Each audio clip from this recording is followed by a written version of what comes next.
spaghetti. S-D-P, the Steve Dangle Podcast, with your hosts, Steve Dangle, Adam Wilde, and Jesse Blake.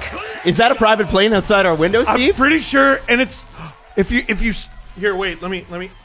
It says from Anaheim on the side. Oh, Wow, it's crazy. that's unbelievable. I saw a the internet is just a buzz about Ohtani at the time of this recording. John Paul Morosi saying it could happen as early as tonight. Who knows? But it would be nice. One thing I thought you guys would find really interesting about this is Japanese media is talking about the effect on them.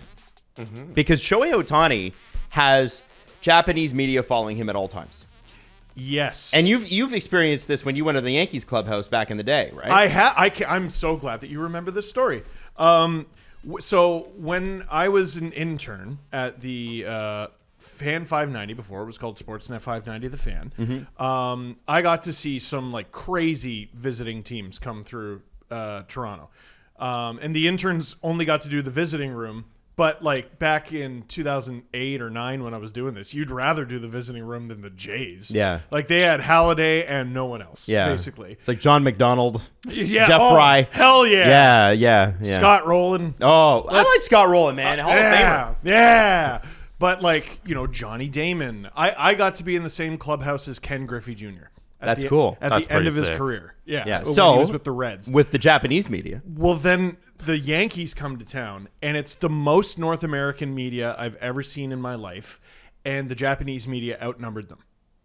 And who were they there for? It was the pitcher, right? Hideki Matsui, Yeah. I think. Ichiro wasn't there? He wasn't There a Yankee might yet. have. He wasn't on the Yankees at the time.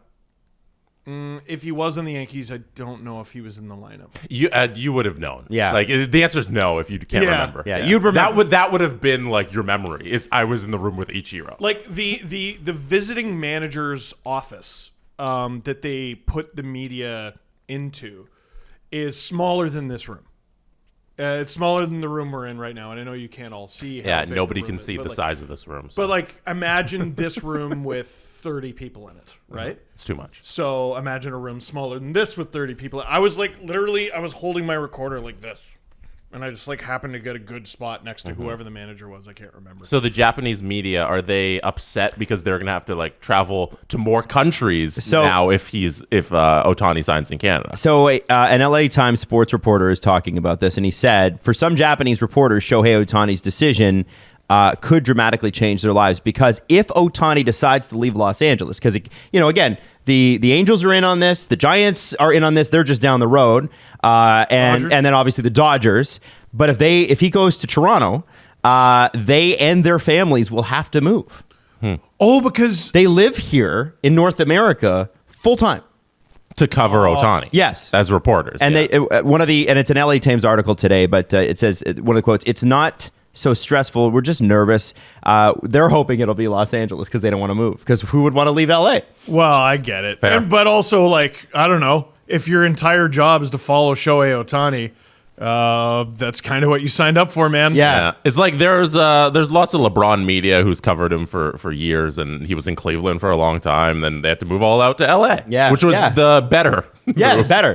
They're like Miami, Cleveland, LA. Do you think the Taylor Swift guy who got hired to cover Taylor Swift gets mad when she goes on tour? I don't think so. No? I don't think so. Isn't there a Taylor Swift USA Today reporter? That's what I'm talking about. Yeah, I don't think That's so. what I'm saying. So apparently, and this is just speculation, but from Sam Cito on is Twitter, just a person. Yeah, Today is a day of luck in Japan. December 8th? It is also the anniversary of his signing with the Angels in 2017. Okay. There is a private flight booked from Anaheim to Toronto on a Bombardier jet, Canadian made, a model that Shohei Ohtani has been known to fly on. And I guess it's called Boaty Day. John Boy trying to pronounce Bombardier was hilarious. What is it, say? Bombardier? Bombardier? Yeah, it was around where he got to. It was not close. Bombardier is a pretty well-known international brand. I'm surprised you didn't know that. They make a lot. It's a very Canadian word. I guess, yeah. Anyway, this Day of Luck stretches back 2,500 years. Whoa. So we're hoping We're crossing our fingers. I'm trying to not get too excited. Yeah, me too. Because this will be the greatest thing that's ever happened to anybody. Like, just in terms of everybody who's a baseball fan, it'll just be the coolest day ever if he signs here. And I don't want it to not happen, so I can't get excited for it to happen because I'm going to be so disappointed if I get too excited.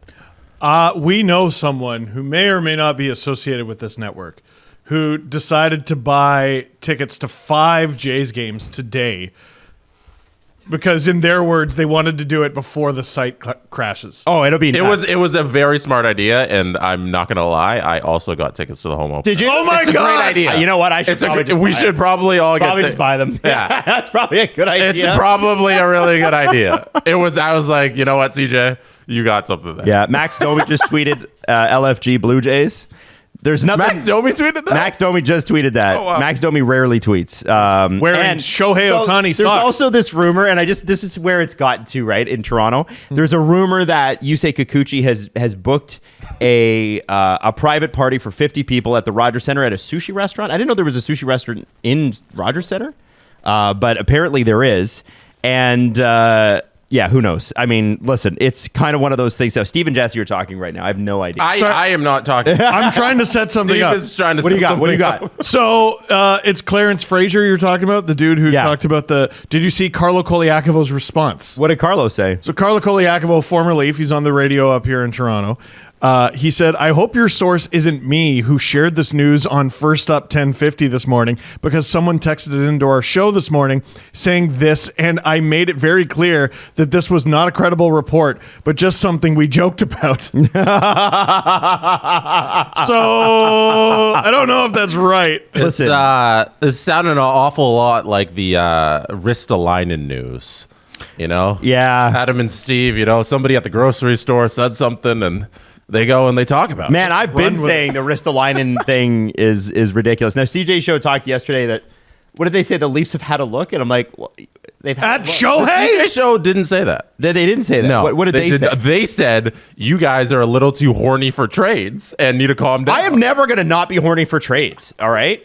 What is this? Don't tell me to not fan. Specific I'm words a fan. were, it's 3 months to the deadline. We have time. No. Simply no. Also, the guys that were reporting it, I think it was the fourth period, were like, Elliot Friedman said they'd had a look or something like that. I don't even remember what he said in 32 Thoughts. So they're like, see? We were right all along. The Leafs are in on, and I'm like, the Leafs, okay, that is a stretch. and the Leafs have to look at literally everybody if they're looking So to improve their Friedman defense. wrote that in the column on, when is he right? Wednesday? And then on the podcast today, he says he received pushback on the Ristolainen news. Of course he did. It wasn't It's real, not a you fit. guys. Let's stop. Listen. It's not a fit. It's just not a fit. Like, if you're a Leaf fan, you already know this, but like every time you see a trade rumor and it's a player that the Leafs would probably never get, and you have to remember, right? Yes, Brad Treliving is the new GM in town, but every other person in the front office besides Jason Spezza is still the same as it's been for the last 5 years, including the president who gets to confirm or deny every single trade. Well, also, we know the Leafs are shopping for a right-handed defenseman because that is a good logical assumption on account of they don't have any. So any right-handed defenseman who's out there, you could literally make the rumor up. You could just lie. Yes. You could just guess. And you still have a solid chance of being right. Sure.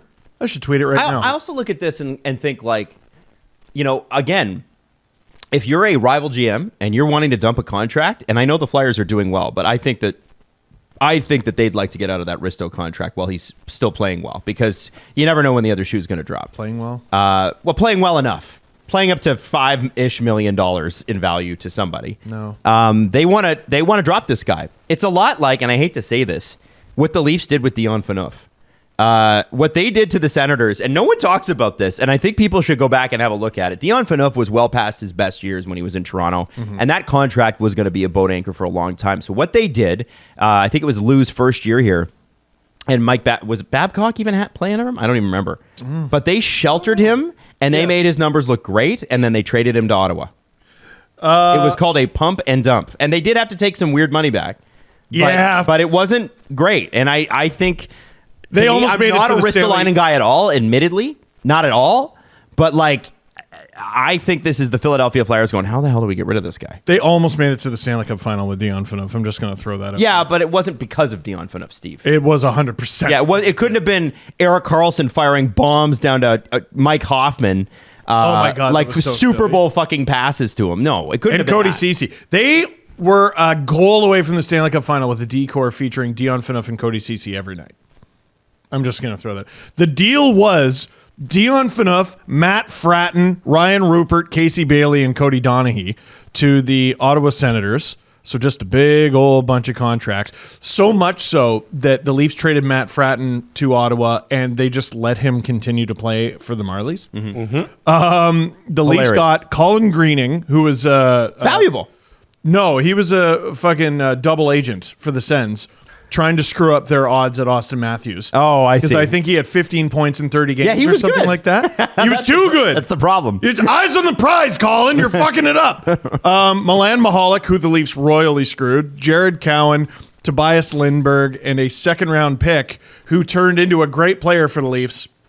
Just kidding. It was Emily Rassinen, who I don't even think he made it to double-digit games for the Marlies. That's tough.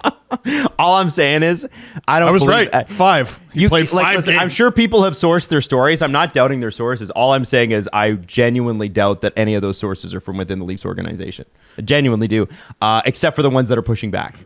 I don't think Ristolainen's a fit. I think, Brad Treliving might have tried to make a trade with Buffalo 2 years ago, but he didn't sign him to that stupid contract.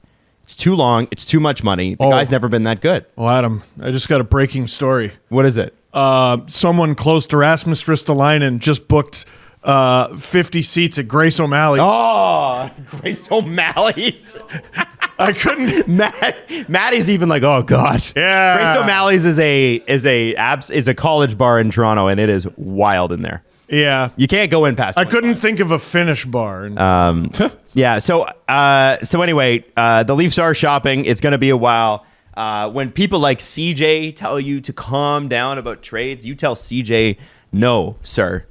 I won't. I don't want to say something insulting back because I love CJ, but I will say no. I'm a fan. I don't calm down for anything except for Shohei Ohtani because that might break my heart. I shan't be quenched, Christopher. So the Leafs last night played a horrible game and somehow won. But the real story this morning is the real story this morning should be the fact that they got their first regulation win since Sweden. Oh my God. Oh, wow. Oh my God. Or that Joseph Woll had the game of his life and Steve made an amazing trade on his fantasy team. But Joseph Woll will miss some time. And we don't know really what it was yet, but it was a bit of an awkward sort of thing, and he couldn't get off the ice on his own steam. Are we worried? So CJ said we were too thirsty for trades. Right. And what did I want? I wanted the Leafs to get some defensemen, right? Sure. The Leafs not making a trade resulted in Joseph Woll being out for the next month. Why? Okay. Because How? Okay, what? We don't know how Woll got hurt. Mm-hmm. We don't know how his muscles and ligaments went all splody. Mm-hmm. It's because we made him make 3 save of the year candidates in a span of like a couple hours. Oh man, like their shitty defense.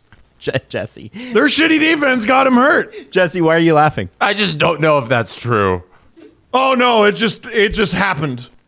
His bones just went, that's enough, Joseph. And he went, oh, now I'm going to have to spend the next month playing with Legos as I recover. Yeah. No. They made his workload too friggin' hard. Mm-hmm. Now, the shots, I think, were misleading because the first period, the Sens, outside of that breakaway goal, obviously, were a muffin factory.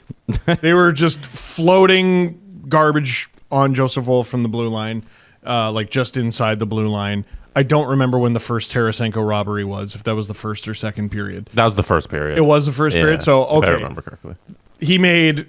He faced like 2 genuinely terrifying shots in Tarasenko and then the breakaway. There's 2 Tarasenkos. The second Tarasenko was in the second period. Yeah. So, but first period when they outshot the Leafs 16-8, like a lot of the vast majority of that 16 was hot garbage. I didn't think they were outchancing the Leafs that badly. And I like the term muffin factory. muffin factory. Yeah. Just firing bad Top shots. of the muffin to you. Yeah. And for as good as now I want a muffin. Thanks, Jesse. But only the top. Only the top. Yes.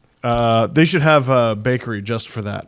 Has anyone Can we come keep up going with with that? your done that idea? Can we keep No. going, please? We should film a 22-minute show about it. I think we should. Eight minutes for commercial. Let's keep going. Yes. For as good as Joseph Woll was, whoo, Anton Forsberg was bad. Yeah. Leafs got 5 shots in the second period. 2 of them went in. A solid, at least 2 of those 4 goals. You like a save there. Arguably 3. But like I didn't think the Leafs were overall that bad, but the chances they gave up were goals. Like they were goals, and Joseph Woll made them 2 goals instead of 5. Yeah. He held them in that game. And on the other end of the ice, like I buy the argument about goaltenders who sit for a while at one end of the ice and there's no shots coming at them. Yeah. And then all of a sudden there's a break and there's a shot. It is tough for goalies because they're better when they're in a groove. You know, Yes. you're better when you're consistently working. And if you're just sitting there cold at one of the ice. So I felt bad for Forsberg, and like the Max Domi goal, the one he assisted on. Oh, Yarncrow. Yeah, That was great. The Yarncrow goal, but it was the Max Domi goal. Yeah, You know, Well, he did all the work there and fed it right to Yarncrow on his stick to tap it through. Like something like that has nothing to do with the goaltender. No, that's no. your player at center ice losing his stick. There's a broken stick in the middle of the ice, a breakdown. It's a 3-on-1, and Max Domi makes a nice play to Yarncrow. So Yeah. Forsberg, I don't know how much I blame on him, but they couldn't get anything going with Ottawa in terms of stopping the Leafs. So, and I want to say this. I know you, Steve especially, has been like, that's not going to be their third line going into the playoffs. I keep looking at that line and going, what are they doing wrong? Why wouldn't they be? Well, Sheldon Keefe, like for a brief period of time in that game, made them the 4th line. The 4th line, you know how the first line is like whatever has this guy on it or Yeah. whatever? They used to say that about Zach Hyman. The 4th line is whatever line has Ryan Reaves on it. Yeah. So he did not get promoted to Domi and Robertson. Those 2 got demoted to Reaves. Right. So they did that for a little bit. I really don't know what we're doing here. Well, so here's the thing. When Ryan Reaves is on the ice, you see him skate. He goes into the corner in the offensive zone, maybe like half a hit, and then he skates off immediately. I don't know. He hasn't had a fight. That's why the Sens got that second goal. I believe, if I'm quoting Kevin Petty right, I don't believe he's had a fight since October 14th. He hasn't had a fight since the second game against Marcus Foligno. So what are we doing? I don't know. Like, Bobby McMahon was really good. I don't know. I like that 4th line with Bobby McMahon on it. I don't know. He's like, McMahon-like. They talk about the what before the season they talked about like what they want, and they want snot. Like, I'm not doing revisionist history here. Sam Lafferty had snot. Yeah. He played with snot. He was an asshole. He would hit and he would fight, and he could take the occasional face-off and play center if you really needed him to, and do the right wing. And what did we do? What did we do? Adam, you're talking about like what's the point of having him out there? You know, the Yes. shifts he's coming on, coming off. Ryan Reaves had 1 shift above 50 seconds for the entire game. So the idea that he's running on and running off, very true. And the 1 shift that he had above 50 seconds was 56 seconds, and was the one that he was on. There was a goal. And I think we can all agree that we don't want him on the ice for 56 seconds. I think that's that means something's gone If wrong. you watch my stream, Yeah, no, go ahead. if you watched my stream last night, that line was in the O zone in the 3rd period, and I was even like, oh, he's on the ice in the 3rd. Yeah. Interesting. And they were in the offensive zone, and I'm like, this is good. That's good. That's a good 4th line shift. And then the puck starts going the other way. I'm like, all right, get off. Mm-hmm. And then he didn't. And he stayed out there, and they allowed a goal. And I'm not even saying it was his fault, but every time something bad happens, you're always around. When you look at a player whose shifts in the middle of the game are 25 seconds, 28 seconds, 28 seconds, 30 seconds, it's a waste of a roster spot at some point.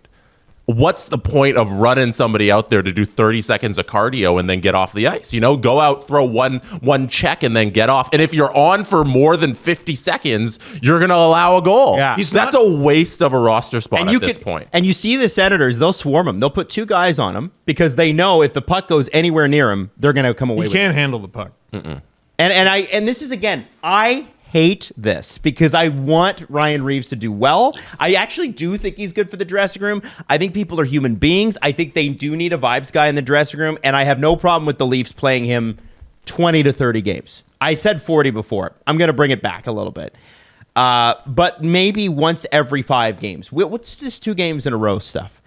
And if you're Sheldon Keefe, for whatever reason, DJ Smith kind of has your number. Their matchups their head-to-head's not very good. And the Senators' record in the last 5 years has been horrible. And DJ Smith has been the coach for all of it. And yet every single time the Senators play the Leafs, they come out fucking firing. And I'm trying to understand why you wouldn't dress your best lineup against a team that plays you well. Who cares that they're in last place in the Eastern Conference, which, by the way, they are. Last place behind the Blue Jackets. Some of that, it's games played. Oh, yes, partially it's game play. They're like 6 games back of some of the other teams in the conference. I just kind of look at that and I go, maybe that's not the best. How much would it cost to get like 3 decent Toronto-based comedians and a DJ on retainer for a year? And would it be less than $1.35 million? Yes.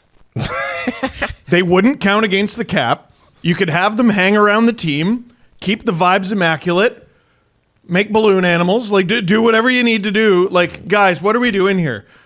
We always need a friggin' we need a vibes guy all the time, and it never works. But Steve, I don't think that they are wrong. They do need a vibes guy. I agree. Yeah. Dubas knew that they needed a vibes guy. Treliving knows that they need a vibes guy, and I put that squarely on the personalities. When this team was constructed, they did not account for that. I love the Leafs' reliance on numbers, so please don't take this the wrong way. But I do think there was not enough put into what about the mix of personalities? I look at Austin outside of like his media scrums as apparently a great, like, hilarious guy. Mitch, no, he's got a personality. Mitch has got a personality. Yeah. Willie apparently is a riot. John Tavares is apparently a super nice guy. But when you get into a hard situation, we have seen these guys. We've seen the body language. So I do think they need a vibes guy. I'll die on the hill. And if that's a problem, that's not a big problem to solve. I just think, listen, if Ryan Reaves is that guy this year, great, fantastic. I will die on the hill that Nick Foligno was the right guy at the time. Well, he had the back injury. His back exploded. Yeah. With Ryan Reaves, I think the 3 of us are guilty of this, and a lot of fans. We thought he would be more effective on the ice. Yeah. Yes. I thought he was going to be more than a guy who you shouldn't put out there in the 3rd period. Yeah. I thought he'd be an effective 4th-line player. He's going to affect the games in some way. He's not going to be a skill guy. He's not going to put up goals, but I thought he could run out on the ice and do stuff, and I had no idea that he was this limited on his on-ice play, and that's disappointing to see. Dude, if he was getting outscored, if his line was getting outscored something like 5-9 on the season, it'd be fine. We wouldn't be having this discussion. They're getting outscored, if I'm not mistaken, off the top of my head, 2-13. That's crazy. That's untenable. You can't do that, man. That's like, look around the league at the goal differential. Like, how many of these 1-goal wins that the Leafs have that we keep shitting on them for are in part because this dude lives and breathes in a Leaf jersey? They could have been 2-goal wins if he's not out there. I was open to the idea, but we're 2 months in, and it's like categorically not working. Wrong. Like it's not working. We're done here. We've been done here. That's enough, Sheldon. That's enough, Brad. Figure it out. Like, this isn't it. The only thing I'll give them leeway for, which I said this at the beginning of the year, is that eventually he's going to work his way out of the lineup. And when the games really matter in the playoffs, he won't be around. He won't see the ice in those situations. So if they can win games like this, how they've been winning all season long, I think they're 7-1-1 in their last... Dude, they're one of the hottest teams in the league. Yeah, so if they're able to win games like this and play him 35 games this season, and it's okay, when push comes to shove, he won't see the ice. So I can kind of live with it if the vibes are better in the locker room because he's there. Yeah, like I guess we shouldn't you know. lose sight of that. Oh Yeah. my god, the new NHL site. Yeah, is what are so you bad. what are you trying to do? It's so bad. what's wrong? I'm sorry I asked. I'm sorry I fucking asked. Every time I open the goddamn thing. Do you want me to just look it up for you? What Yeah, happened? Please do. What do you need? No, I was literally just trying to look up the last 10 games. Can't even fucking click it. And they rearranged where the highlights are. Sorry, I'm so mad at this bullshit. You want the I'm Leafs surprised schedule? anybody used that ever. Like that's why when the outrage came, I was like, people still use NHL.com for what? Like the YouTube page is we're so much National better. Hockey League fans, so we try to go to the The National Leafs Hockey League website. last 10 Sorry, I according to the standings, they're 7-1-2. Like Right. But that's can really you good. arrange the last 10 for all the teams in the league? Can you? oh no, that's not a sort of No, why would why? you ever want to be able Why to isn't fucking that do that? sortable? You're right. No. Stupid. Okay. Piece of shit. You're a But- professional sports. I Listen, can I've tell told you- people if you want to make a lot of money, you should write like you should do better than NHL.com. NHL.com, but good.com. Yeah, and you could literally all you have to do is basic stats. You don't need advanced stuff. You No. need literally the same stuff that they Counting put out there. numbers. Counting numbers. They have lots of sites like that, you guys. Hockey Reference exists. Yeah, but this is Hockey- NHL's fucking website. Yeah, it's broken. See, I'm saying Noah listen, I Gregor love was Hockey signed Reference. like 3 months ago. He's still the most recent story on the Leafs website. That's because they don't have. I don't think they've got in-house reporters anymore. Dude, have some pride.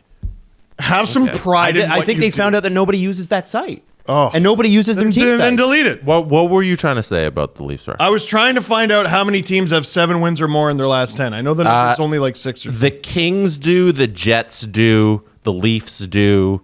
The Yeah, you got to Predators scroll through do. and count it like a dick. It's Okay, the stupid. Predators do, the Oilers do, and that's it. How many did I get? Fucking Were you hate counting? stupid garbage nonsense. No, of course I wasn't. It's fucking stupid. Get real. Be a league. Holy shit. Yeah. So Horrible. So yeah. Listen, the Ryan Reaves thing. Like, listen, all the advanced stats guys were like, "We told you. You're right. You did tell us."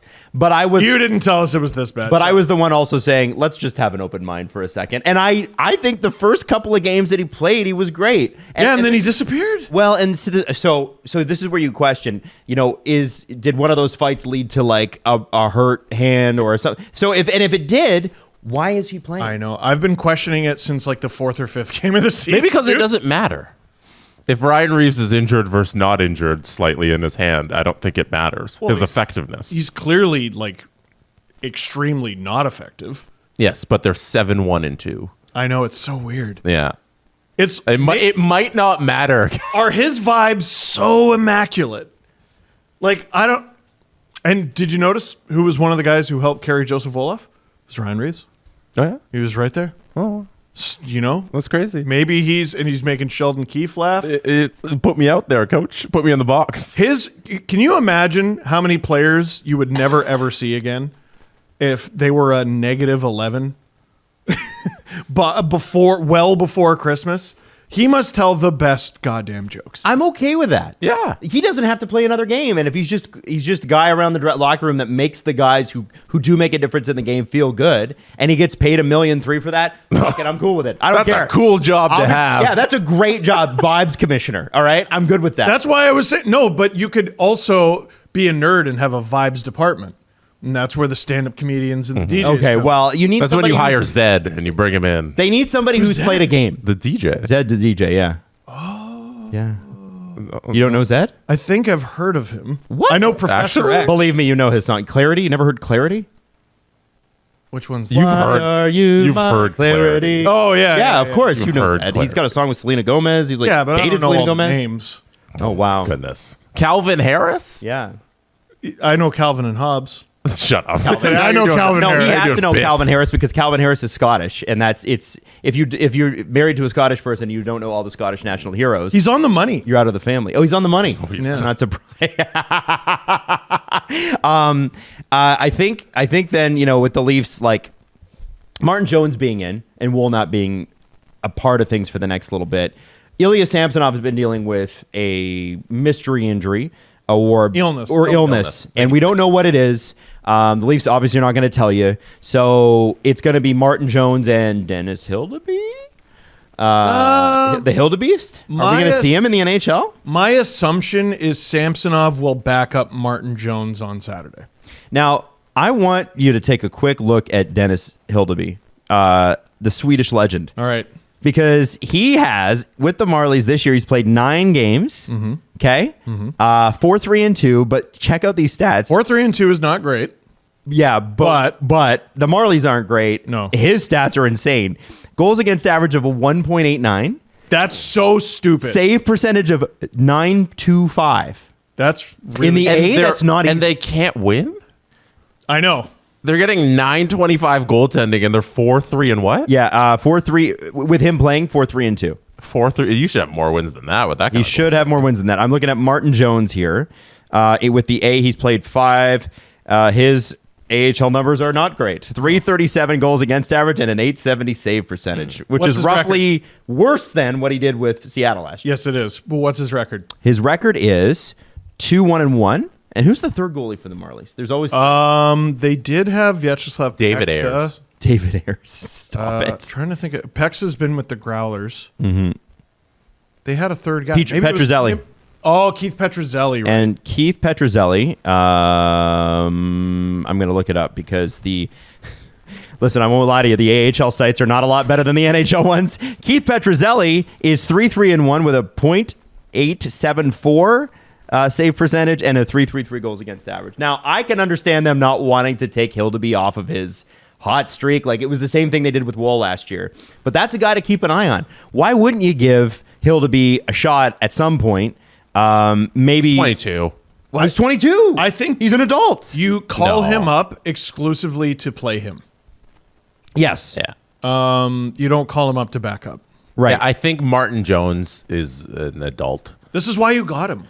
You got him for this reason. Yeah, I think Martin Jones and Samsonov, it seems like he's just sick.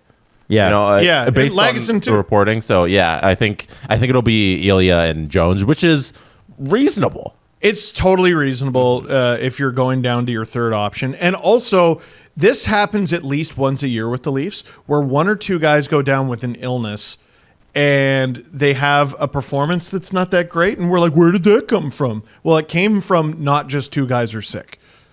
And this is why Sheldon Keefe, when asked about it was a year or 2 ago, I can't remember. Someone was like, oh yeah, the illness is going through the team. He's like, we play in Ontario. Everyone's got something. He's like, he was not ready to hear, oh, they have the sniffles. Like, he wasn't ready to hear that. There's been some nasty shit going through the GTA.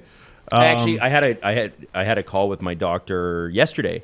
I think I told you guys a couple weeks ago that I've been having asthma attacks every night. So the virus, Cool. the British are calling it the 100-day cough. Oh. But what it does is it you know, like asthma, it triggers asthma a little bit more, so you get fluid on the lungs when you lie down. And so I wake up every night around 2-3 a.m. and I have to take my puffers and stuff. And what my doctor said was that like I have to take my orange puffer because my lungs are all over the place, whatever. And that kind of stuff. Imagine like I'm just a guy, right? I'm just normal guy. What does that do to a professional athlete when it's like 0.1% Right. in your lung space? Or, you know, there's some nasty bugs going around. Man, To Nasty. be honest, they can probably handle it a little better than you. I don't think so. I don't think so. I think when you That's look a at me, specimen. This is a peak male form right here. dare you? Let me just On the Martin Jones thing, we're gonna blow past that one. CJ brought up his old tweet from earlier this season when the season began, and the Leafs didn't lose Martin Jones on waivers. Because teams are cheap. CJ wrote, of note with veteran Leafs goaltender Martin Jones currently on waivers, any team putting in a successful claim will owe him $100,000 bonus payment tomorrow. The timing of that bonus payment was structured into the $875,000 one-year contract he signed in August. So a little bit of very creative cap gymnastics by the Toronto Maple Leafs might have saved them from a terrible situation that they could have been in right now, where they don't have Jones because they lost him because somebody else was willing to take him on waivers. But now they got him because Brandon Pridham is a very smart man, and they can run with Jones and Samsonov. There's a few teams around the NHL who probably wish they spent the $100,000. yeah, I think so. But And- they're cheap. yeah. Yep. I got to give them credit. That's like really such a brilliant Pretty move. cool. Yeah. Yeah. Well, I mean, it's also like I bet the NHL gets rid of it, like the ability to do probably. that. It's like, oh, the Leafs did that. Can't. no. Here, tell you what, Damn. get rid of the website and then you can get rid of this. You stink. Stop it. You stink. No, but I don't even remember what I was going to say. It doesn't really matter. Doesn't really matter. We'll go back to it. Never The other thing, it was nice to see Willie break his 5-game goalless streak or pointless. It was a goalless streak. He had some I think points. it was goals. And kind of get back on the wagon. 13th goal of the year. Starting to inch closer to Matthews. There were people yesterday from Edmonton chirping the Leafs going, hey, Zach Hyman's got more points than Austin Matthews. Yeah, Nylander has more than Draisaitl. And Well- David doesn't count. He doesn't. No. That's an alien. Yeah, no, you can't. You can't. So, Dude, yeah, go ahead. the Oilers have been so good. The Blue Jackets have been so bad. And the Oilers just caught them. That's how deep the hole was for them. Yeah. They have to play sort of like losing streak-free hockey the rest of the year. Yeah, basically. So this is what I don't like about the parity thing with the NHL, because the best stories are the collapses and the comebacks. The best stories in sports. And what the loser point does, like is it prevents teams from making there will be incredible comebacks. You saw it with the St. Louis Blues in 2019 when they won, or was it 2018 when they won the Cup? Whatever it was, 2019. 19. From January 1st, they were like last place. They make it to the playoffs. They win. Like, amazing story. But I think if I'm running the league, and I'll never run the league because I don't think that they like me very much, the best stories are the ones where you're like, holy shit, this team has fallen off. This team is coming up, and we're down to the last 3 games of the season, and one of them is going to make the playoffs. Who's it going to be? The Andrew Hammond had me damn near cheering for the Sens a few years Crazy. ago. But if you take, like, I don't think you should get a point for losing. I do not think that should be a thing. And that's why I like what the NBA does or the MLB does, which is games back. Like, hey, this team is X amount of games back, because it's about, did you win or did you not? Right. And that's it. And I want the Oilers, and the NHL should want the Oilers in the playoffs. You need the Oilers in the playoffs. You need McDavid in the playoffs. You need to allow for crazy comebacks. Okay, I'm going to ask a ignorant question. Those are usually the best questions because it means I don't know the answer to the question I'm asking. Is McDavid a draw in the States? I think with hardcore fans, I think you guys were right a couple weeks ago when we were talking about it. Like, the stars are probably going to be the Hughes brothers, and Ovi and Sid were stars. Like, they were marketable stars and still are, but the younger generations coming in. I think it's largely the market. And Canada. Oh, yeah. No. The Leafs jack up the prices when Edmonton. Yeah. Rogers needs the Oilers in the playoffs. I don't think ESPN gives a fuck. I don't think they care if McDavid's there. It's Edmonton. But that's your best player. You got to market that guy, whether he's marketable or not. I don't think you do. And I don't think they feel that need. Oh. That's part of the reason, McKinnon and Makar get the love they do. The Kings are getting the love that they do. I mean, also they deserve it. Jack Hughes gets the love that he does. Tage Thompson, when the Sabres actually win games, gets the love that he does.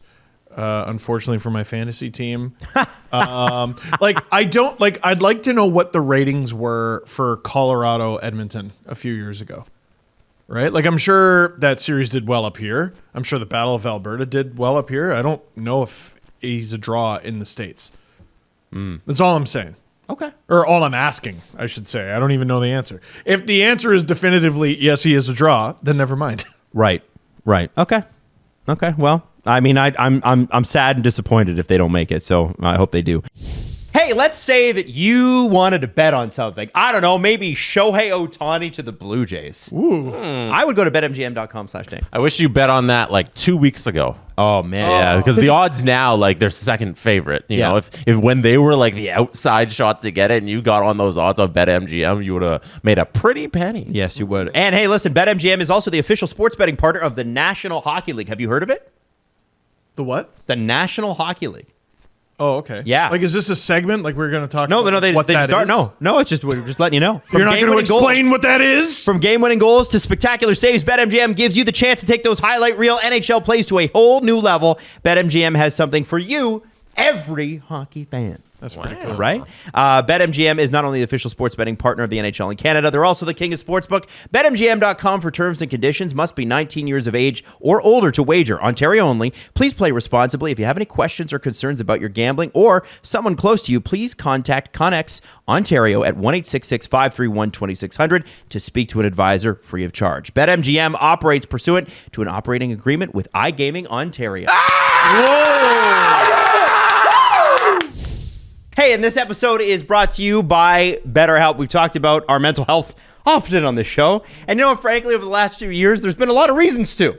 Why? What happened? Exactly. We're wondering about that, about the last half decade, honestly. BetterHelp is a great place for you to take a second, have an outside party, look at you, look at your life. You can explain things, you can talk things out, and what's great is that they're interested but disinterested, as in they're a neutral party. They can help you with things. Right. I'm just getting back on track. I thought you talked about throwing an actual party outside. No. And I was like, but it's cold. No, exactly. No, I'm talking about somebody coming into your life and going, hey, how can we make things a little bit better for you so you can get through each day and get closer to the happiness that you want? BetterHelp is a great place to do it. And we're offering a really great spot, a really great deal. Visit BetterHelp.com/STP today to get 10% off your first month. Find your bright spot this season with BetterHelp. That's BetterHelp, HELP.com/STP. I want to talk about a couple of things that came up in 32 Thoughts. One thing that the Leafs could do, and any team can do this, is sign Ethan Bear. Yes. And it's also, CJ was saying this morning, another player that the Leafs could have interest in who had, I believe, a very similar surgery to Patrick Kane is Jesse Puljujärvi, who is starting to angle for a return. Now, these guys are not going to change the complexion of your team. It's not, if you win the cup, it's not going to be like, wow, Jesse Puljujärvi. That's when the season changed for them. Some Oilers fans are big fans because he's got great advanced numbers. A lot of Oilers media and frankly, the front office were really frustrated with his lack of like offensive production. Could either of those players make a difference for the Leafs in a depth perspective? I feel like Ethan Bear has got to be better than some of the guys they're icing right now. Jesse Puljujärvi is a complete mystery box. He'd be an interesting story if they got him. But in terms of changing the complexion of the team, I have no idea because I have no idea what they're getting. And neither do you. You know, a player, I mean, it's not 2016 anymore. Yeah. Like he was a top 5 pick. We were all very excited. Now it's 2023. He hasn't played in a while and he's got his hips done. That's tough. Ethan Bear, on the other hand, is very intriguing for the Leafs in particular because what have I talked about with the Leafs defensive depth in years past? The buoy. You can't go past the buoy. There's a player in your depth where once you get there, they're the buoy and you know you've gone too far. Oh, I see. Last year, The undertow. yeah, last year they had Victor Mete and Mac Hollowell as a pair. And I was like, wow, we've got there. We're at the buoy. This is too far. And they kept winning. And I was like, well. This year we got Max Lajoie. Jesse, do you have the shift chart up? No. Oh, okay. All right. I want to see how many minutes he played last night. Not a lot, and they weren't great minutes. Every time he was on the ice, I'm like, get him, Max! And then, like, I mean, the first Woll save on Tarasenko was right in front of Lajoie's face. He played double the minutes that he played his last game November 4th, which was 4:54. He played 10:28 last night. Wow! That's actually a lot more than I thought. He might be the buoy. So if you can get Ethan Bear and move one of the guys playing on their offside to the left, I think that'd be A-okay. I think that'd be great. You are taking a risk, though, right? This guy's coming off injury. And Yeah. There was another number highlighted last night is Benoit was up in the top 4 with Jake McCabe. Benoit's had great numbers, and that pair got caved. Now, some people are looking at that and going, well, it's Benoit. He's playing out of his depth. but also Jake McCabe's playing his offside. None of that is a recipe for success. Right. Putting them on the road up against Brady Tkachuk, Tim Stützle, and was it Josh Norris? That's a pretty tough. It's an unreal line, man. Yeah, Simon Benoit should be a 5'6" max. Yeah. So I think we're at the buoy. So Ethan Bear is a living, breathing human being who shoots right. That I could see having an impact on the lineup. Jesse Puljujärvi to me is much more of a mystery. I also want to mention Freege talked about the Leafs potentially looking into Matt Benning, but he's injured. And who does he even play for these days? I think it's the Preds? I think so. Yeah, but he's injured and he had a 2-year. The only reason he didn't sign here in 2022 because he had an offer was because he got a 2-year deal. And I think it was Preds or Sharks. Where's he playing? He's currently playing for the Sharks. Ah, there it is. The surging San Jose Sharks. Yes, and we'll talk about that. We're coming. Oh, for yeah? That. We're coming for that. All right. So I don't know. I don't think Matt Benning makes a huge difference for them, but he's a body. No. I don't have. I mean,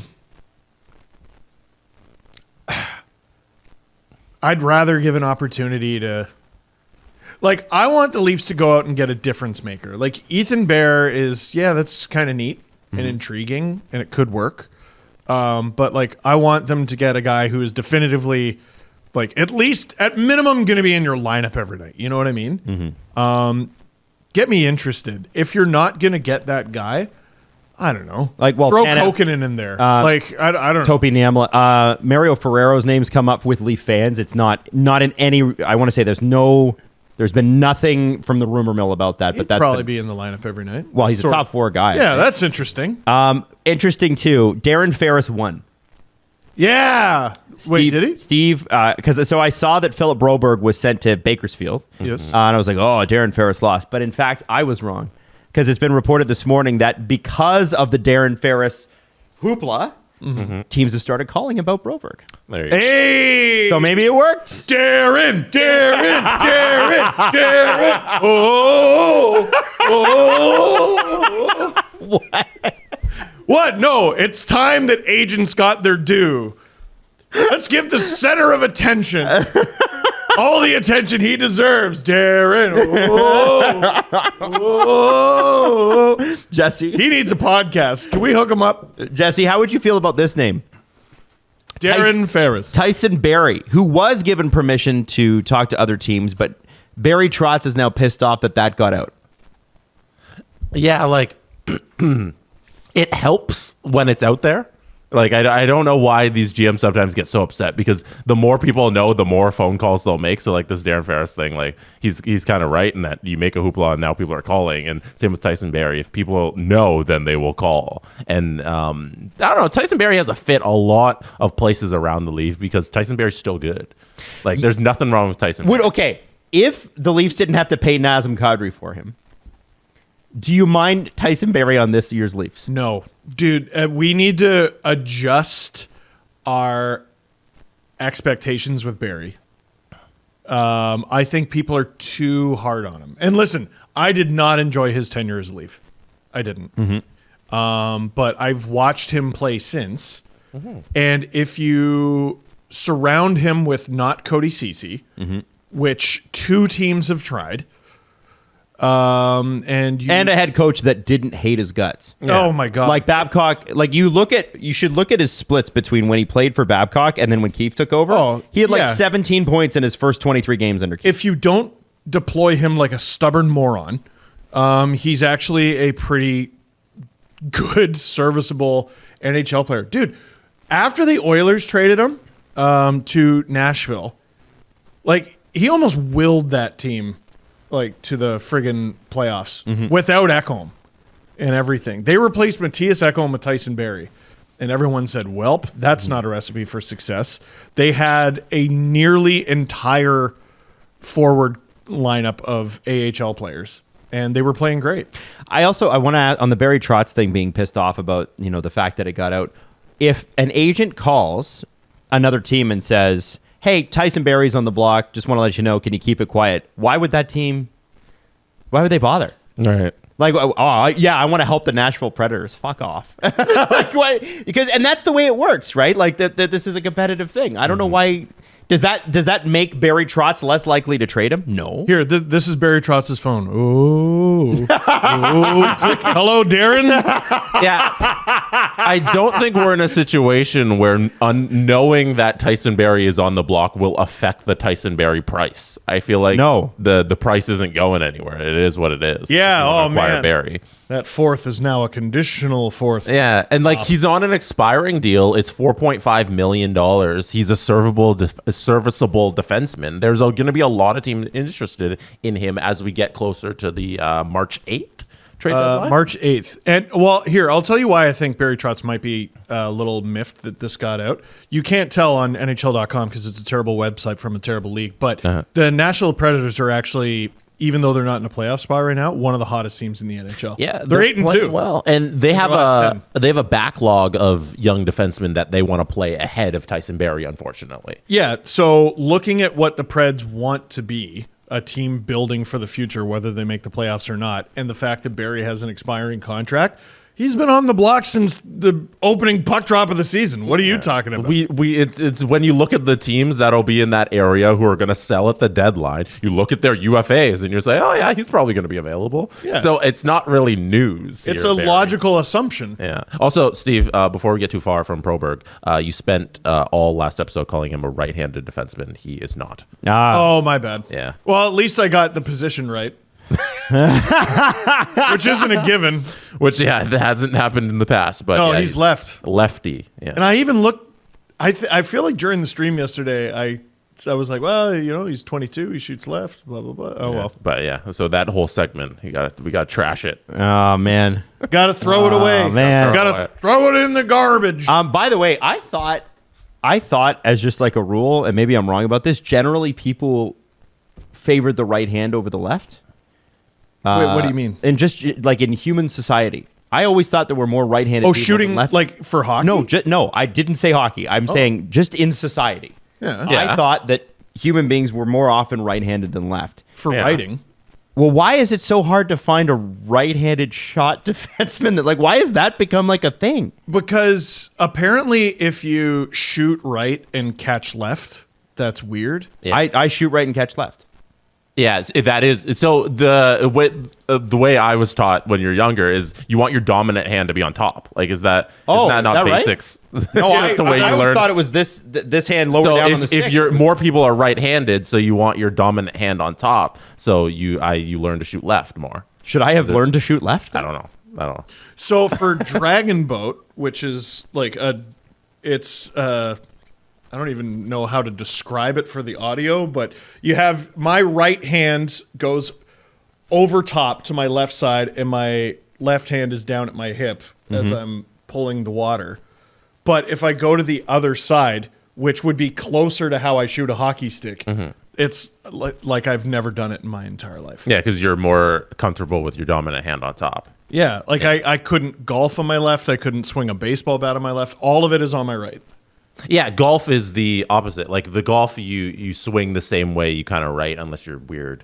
And like a lot of people learn golf left-handed as well, but like most of the time you just learn on the same side you right. But with hockey, it's the other way because I think you want your dominant hand on top. I am absolutely everything. That's with how my I right learned hand, as a kid, except for catching. Yeah, catching because you got to be able to throw. Yes, with your hand. Right. My dominant hand is my throwing hand. Yes, that's how it works. Yes. Okay. Wow. I guess Adam. I just find it I've been finding it weird for years, and I just thought I thought there were I could swear in my class growing up most people were right-handed. It was weird to see left-handed people because they'd have the ink all over their hands because they'd be writing. Oh, you know what I mean? Dude, the majority of the superstars we watched growing up were left-handed shooters. Yeah. Mario Lemieux is it's funny. There's an argument he's the best player of all time. I mean, most people would agree it's Gretzky, but there's an argument for right-handed players. There's no argument. That's at so all. weird. Yeah, no, I would love to know more about It's a weird conversation because I feel like you have this conversation with like 5-year-olds because that's when you like learn to pick up a stick. Yeah. So Yeah. so I feel I don't know how we're analyzing this right now and trying to have the But I conversation. think it's interesting because like, why is this such a like? Oh my! If we don't get a right-handed defenseman, we're gonna die. Like, and that's been the Leafs' narrative for 8 years. There was a play last night where I don't remember who the defenseman was, but they were trying to hold the line, the offensive line, and they couldn't do it because whoever it was holding the line had to go on their backhand. Really? And like, I'm sure you could get by, but there are plays where it's helpful. So it's interesting. According to PureHockey.com, at the NHL level, there is a nearly 2-to-1 ratio of lefties to righties, just generally. Even though 90% of the population is right-handed.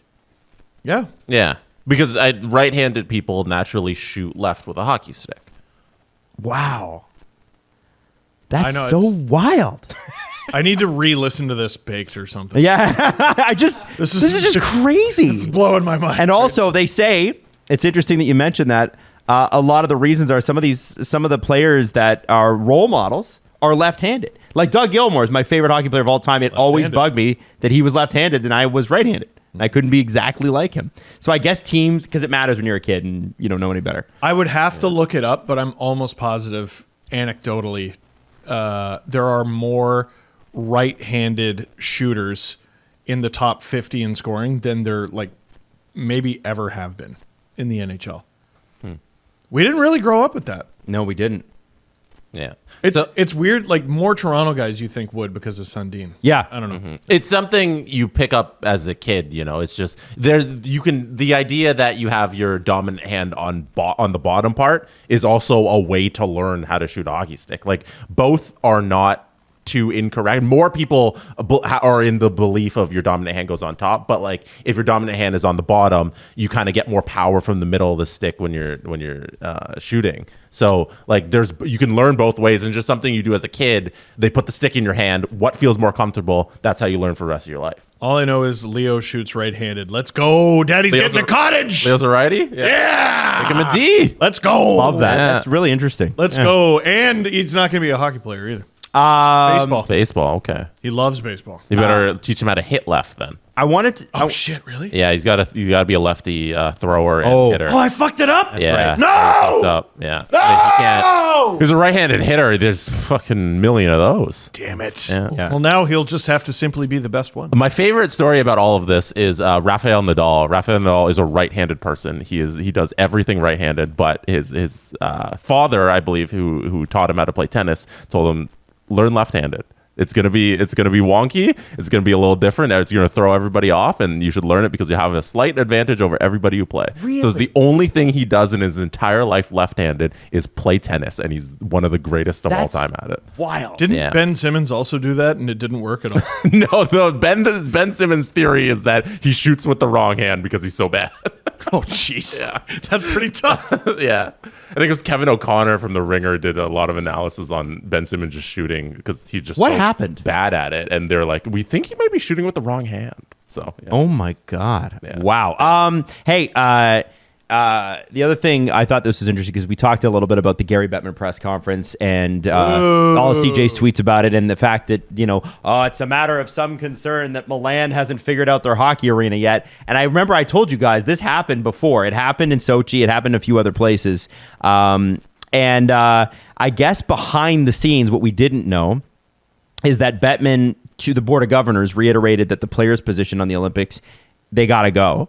And he acknowledged to the Board of Governors that the fans feel just as strongly as the players do. Whoa! What? Where's And this from?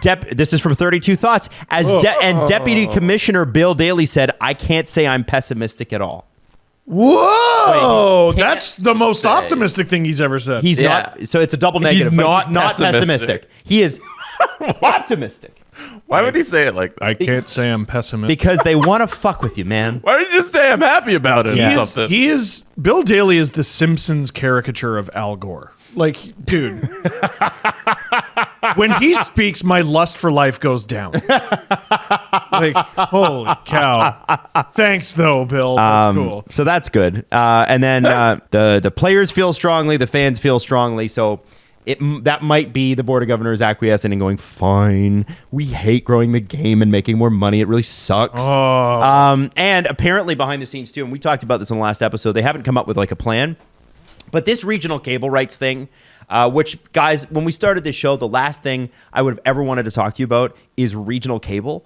I don't give a shit, but it is important to the cap, which I do give a shit about. And they're, I guess, feeling very bullish about the franchise value, so that's good. It's one of the number one complaints of our fan base. 100%. And the board, because they don't want to think about it. They just want to, can I watch the game? Can I pay you to watch the game? Great.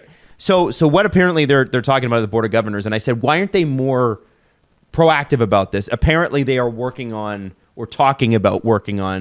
plans for what's next, because at the end of the day, we don't think regional sports is gonna, like, it already actually doesn't exist. It exists in the minds of older business people that have signed these contracts, but just holding regionality in general, like, doesn't really exist in the same way that it ever did, and won't anymore. The internet changed all that. So how can they make the best business model in this particular climate? And I'm curious about that. And the last thing I thought you guys would find funny, James Dolan, owner of the Madison Square Garden Entertainment, everything, owns the Knicks, owns the Rangers. New York he also Knicks. owns the Sphere in Vegas. And a band. And a band. Yep. And he, obviously the NHL is going to have it at the Sphere. They obviously feel really good about their revenue so that they can have it at the Sphere, because it's not going to be cheap, because James Dolan refused to give them a discount. Good for him. James Dolan, good for him. Member of the NHL Good for him. ownership group, and it was like, nah, you don't get a friends and family. Because don't they like fairly openly hate him and he hates them right back? Yes, and didn't he resign from the NBA one too? The NBA Or council? maybe it's the NBA. Well, the NBA does not like him. No, why would no? Yeah. You're a multi-billion-dollar league. Give me my money. Freach also said that maybe some teams remain in Vegas for free agency as well, rather than going home, to keep everybody together, because the last possible date of the Stanley Cup final, do you guys know what it is? Yeah, they made it way too tight. What? June 25. Ew. And then the That's draft is the awful. 28-29 or 29-30, I forget. Yeah, and then you got free agency basically July 1st, yeah. 18 hours later. It's like a 36 6-day hours. process from Stanley Cup could be awarded if it's game 7 to draft 2 days to free agency. And that's like, spread it out, guys. What are you doing It'll be here? great from a content perspective. It's not, and though. Nothing else. But it's not. No. Speculation is great from a content perspective. We know that. Oh, you're right. Having that all together, that's too much. That's people drinking out of a fire hose. The average person doesn't have enough time to consume the content that we need to put out if we need to cover everything within those couple days. If you have what ruins everything, like what ruins the entire schedule, is if you have a bad Final Four. If you have a Final Four no one's interested in, that drags. Dude, the Final Four takes a month. It's 2 weeks a series, or 2 weeks a round. If you have a bad Final Four, you're stuck with at least 2 of those teams for a month. That's Last year we got 2 pretty big blowouts. It was Carolina, Florida was 4-1, or was it a sweep? No, it was a sweep. Sweep, and then Vegas. Vegas, Florida was No, 5. I'm talking about the semifinals. who did Vegas play in this? I think Vegas was 5 as well. Dallas, wasn't it? No, Oh, wasn't Colorado went out early. Here, Jesse, take 15 minutes on NHL.com and then go somewhere good instead. Let me just give you 2 seconds. You have to filibuster while I bring up the. I'm trying to think of who it Ohtani to was. Toronto. Trying to think of who Ohtani it to was. Toronto. I'm You guys putting wanna it up guess? there. What is it? We got it. What do we got? Guess, Dallas. Steve. Dallas. Dallas. Dallas. Correct. And I remember that because Max Domi had a good series. 4-2 Vegas took that series. Yeah, both. Remember, you talking about the semifinals sucking and the Final Four sucking and then the finals sucking. That's what happened last year. Yeah. The finals was 4-1. Carolina, Took forever. Vegas, or Carolina, Florida was 4-0. Dallas, Vegas was 4-2. And yeah, even in the West in the second round, or in the East, sorry, Toronto, Florida was 4-1. Carolina, New Jersey was 4-1. If you get 2 blowouts in the conference final, there's a chance they start the final early. But if it's a sweep in 6, wah. And there's also, by the way, let's keep in mind too that there's usually like a 5 to 7 day break between some of these rounds sometimes. Yep. If they go too quickly and the other one's like still going and they still need the break, that drags back. Last year's first round. We have started the NHL on time First round's for the first time, I think, since pre-COVID. We finally got the schedule sorted. Why are the playoffs this long? I love the playoffs. I love that they're confetti. They're crazy. But we don't. It doesn't need to go to the end of June. I want the playoffs to end June 15th, max. And then you get a week of speculation leading up to the draft. Will there be any trades? Of course not, because it's the draft. Well, because the season but we could still talk about them. Yeah, the season started late for some reason. That's I think the key to all this. The NHL season. So somebody, I forget who tweeted it preseason.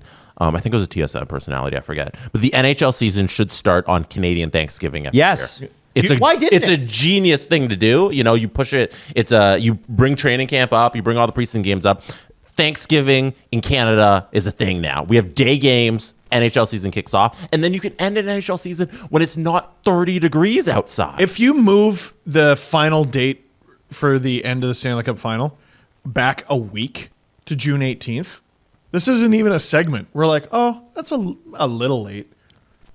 I don't know. It's only 3 days after June 5th. I remember talking about it with you guys, though, because we always put our season previews out over Thanksgiving.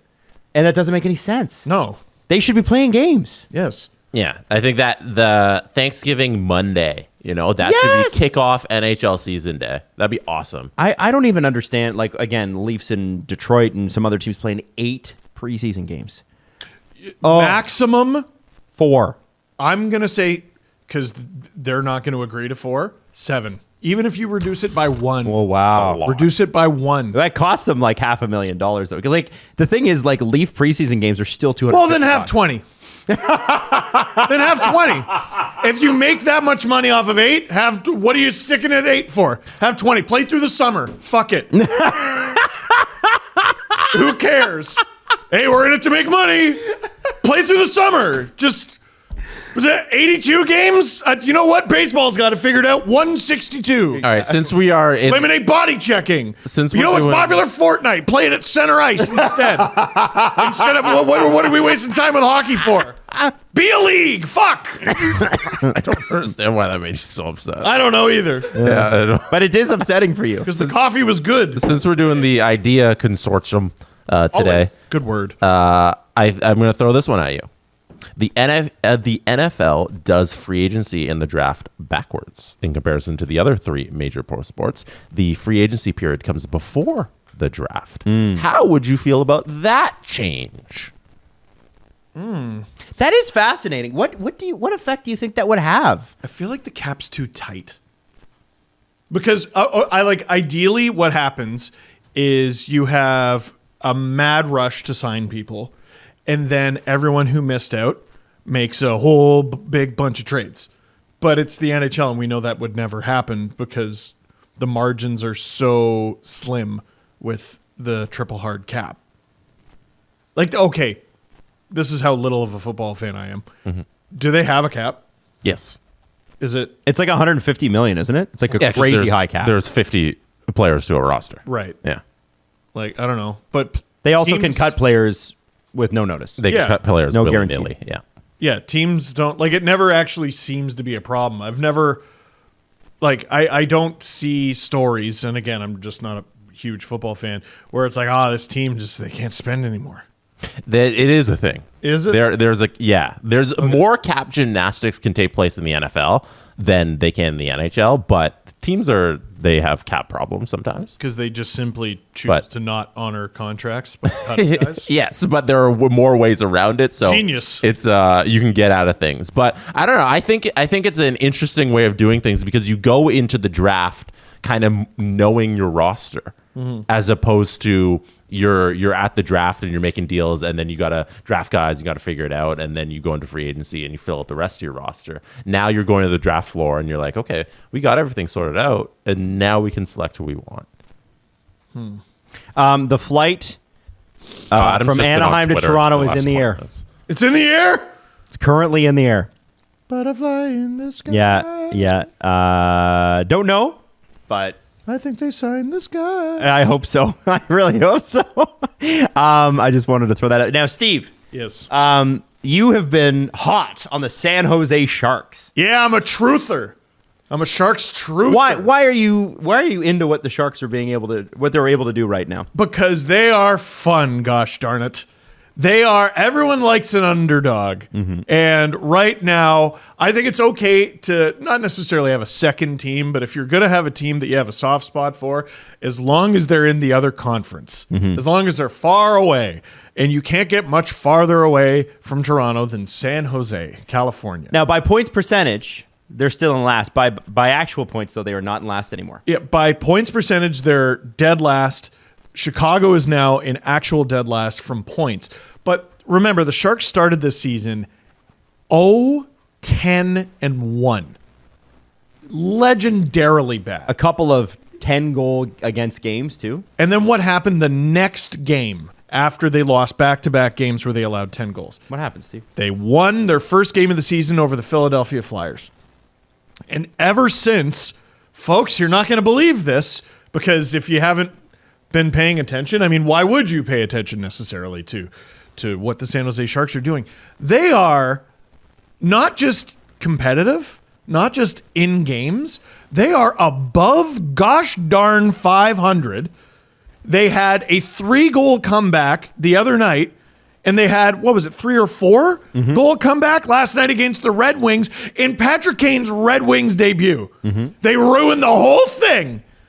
The whole thing. Gosh darn it, I'm a Sharks truther. By the way, they are 5-4-1 in their last 10. 5-4-1 in their last 10. They're elite. They're 2-game win in this streak. league. 2-game win. 2-game win streak. And that's got to match a season high. Who were you tweeted by? I was tweeted by a gentleman by the name. Remember his name. I remembered his last name because I called him Mr. Betcher because I wouldn't call him by his first name because it feels ridiculous. Jonathan Betcher followed me on Twitter, and I'm like, yeah, interesting. Who's that? His Twitter profile describes him as fan plus president of the San Jose Sharks and San Jose Barracuda. And he's on a bunch of different boards, and he's got his photo is I have a suit jacket and a dress shirt, but unbutton the top button and no tie because he's a fun leader. Yeah, I'm just like you. Yeah, we're a family. Yeah, every day is like the end of a wedding. Yeah, it's time to dance. Yeah, it's time to dance. Let's go. Come on. By the way, the Sharks and the Barracuda have some of the best social media in the NHL. Yes, that's and I remember when I tweeted about the Barracuda. I still follow them. The Barracuda. I think their name is amazing. They were super cool about the tweet. So what are you guys? Are you like friends now? So I tweeted, I've decided I'm absolutely a Sharks truther. Because I tweeted that the last time they had their 3-goal comeback, and then they did it again against Detroit. And he said, "Hey, Steve Dangle." He goes, "Hey, Steve Dangle, let us know where to send your new hashtag SJ Sharks gear." And I am shameless, completely shameless. So I said, "I'll DM you, good sir." And then someone named Andy Courtwright, shout out Andy, said, "How about Sharks tickets for a Leaf game on January 6th too? Would love to see an LFR episode from the tank." No. To which Jonathan Betcher replied, "Yep, happy to host Steve Dangle at the Leafs game on January 6th. No. Maybe the first ever pod live from the SAP Center." And probably the most famous thing to ever happen on January 6th. Definitely. Yeah. 100%. It's known as a mundane date. We should go. You got to go. I mean, I'd love to go with you, but you got to go. So, would I be ridiculous if I asked if his offer included flight? Yes. I'll bet. I just went to Sweden. We do run a small business. Yeah, I just went to Sweden. No, definitely ask him. So I gave him the address of our office, and I'm pretty sure he's sending San Jose Sharks. Is he going to send plane tickets? I will ask As for 3. my friend John. As for 3. As for Three flights to. Well, he said live podcast, and I don't do the podcast by myself. Yeah. Also, they got a plane. Every team's got a team plane. Yeah, that's what the Anaheim flight is. They're coming to get us. No, it's a little soon for the January 6th. Hey, listen, they want us to be prepared. Yeah. I would love to. We should call it SDP Storm San Jose. Yeah. On January 6th. Well, and San Jose is actually the capital of California. So No, I made that up. No. I made that It's up. I definitely made that not. up. I don't It's actually. not. I think it's Sacramento. It's a joke, and you two took it too far. One innocent joke. What are the SAP Center? This is going to be his first impression of us. He also, I believe, worked. That guy was like a high-end executive at SAP before he was. He's from the maybe he's he from probably the, worked on that deal. Yeah, no, that's the SDP storms the SAP Center on January 6th. Oh my! Let's go. I feel like they don't love the brand name. We Let's could probably go. work on that. Get your pitchforks. And I'm going to paint my face silver and teal. Stop it! With a shark head on my blowing hat. this. This is Jonathan. We're a very professional show. We hardly ever fucking swear, and we're big fans of what you're doing. Listen, there, bud. if you can't joke about tragedy, what can you joke about? You know, Adam. You know what I mean? Yep. So, Know what I mean? no, I think it's. Listen, I think the Sharks are a cool story because they really. I mean, I think right now they're only like 5 points behind the Oilers. Oh my God, that's crazy. And to be honest, to salvage this season, you look at them after October and you go, like, you've no wins. How could you possibly make this worth watching? Except the San Jose Sharks Twitter account's always been good. Right. So they have a 5.31 points percentage since they went on that ridiculous losing streak to start the season. Yeah. That is, oh my God, it's the worst site in the universe. That is a better points percentage than the Lightning. Dude, they've been better than the Lightning. The Lightning have been bad. Since their losing streak. Whatever. They're still better than the Lightning. It's better than the Blackhawks.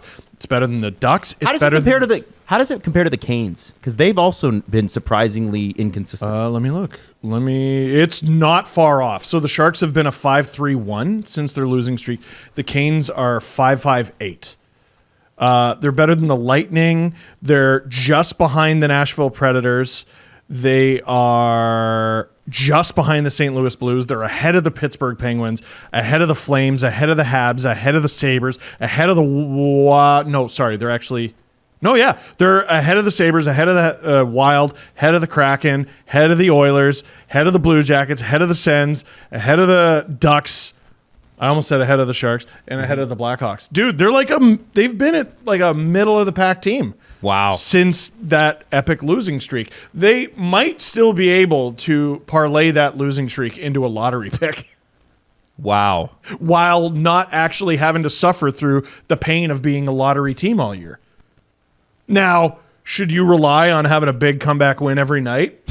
No. I don't know, Toronto. But the Leafs do it just fine. The Leafs do it just fine. They were getting goaltending the entire time, basically, through that losing streak, except for obviously the 2 10-goal games. They weren't getting goals. They're scoring at will now. It's crazy. They're a great story. I'm telling you. I'm telling you. Watch the San Jose Sharks. They've been fun.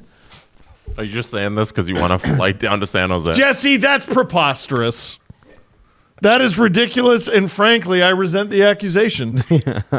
No, it'd be crazy. Is there a just spot? doing that.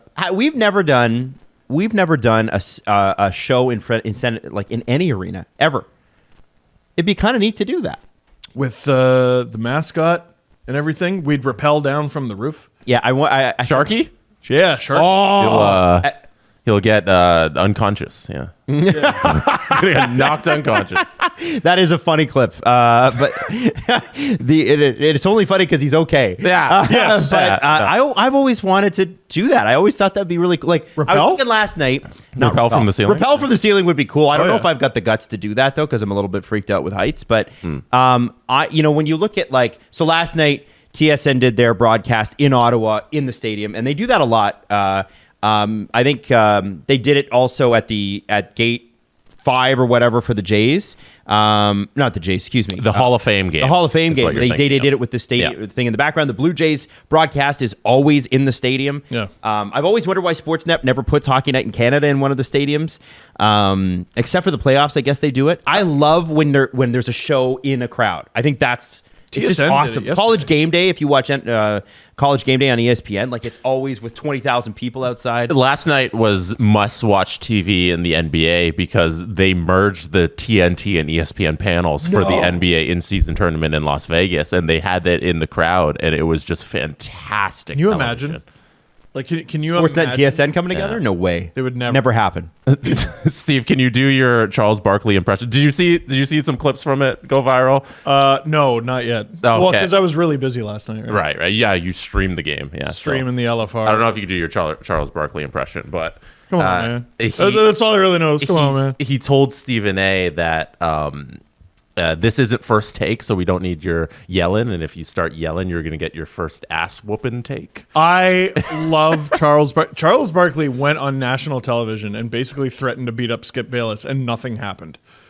Talk about living the dream. Oh, yeah. Well, didn't Who Steve hasn't Smith wanted to do that? Challenge or somewhat challenge Kevin Durant to a To fight? a fight, yes. You don't want that with me, Kevin Durant.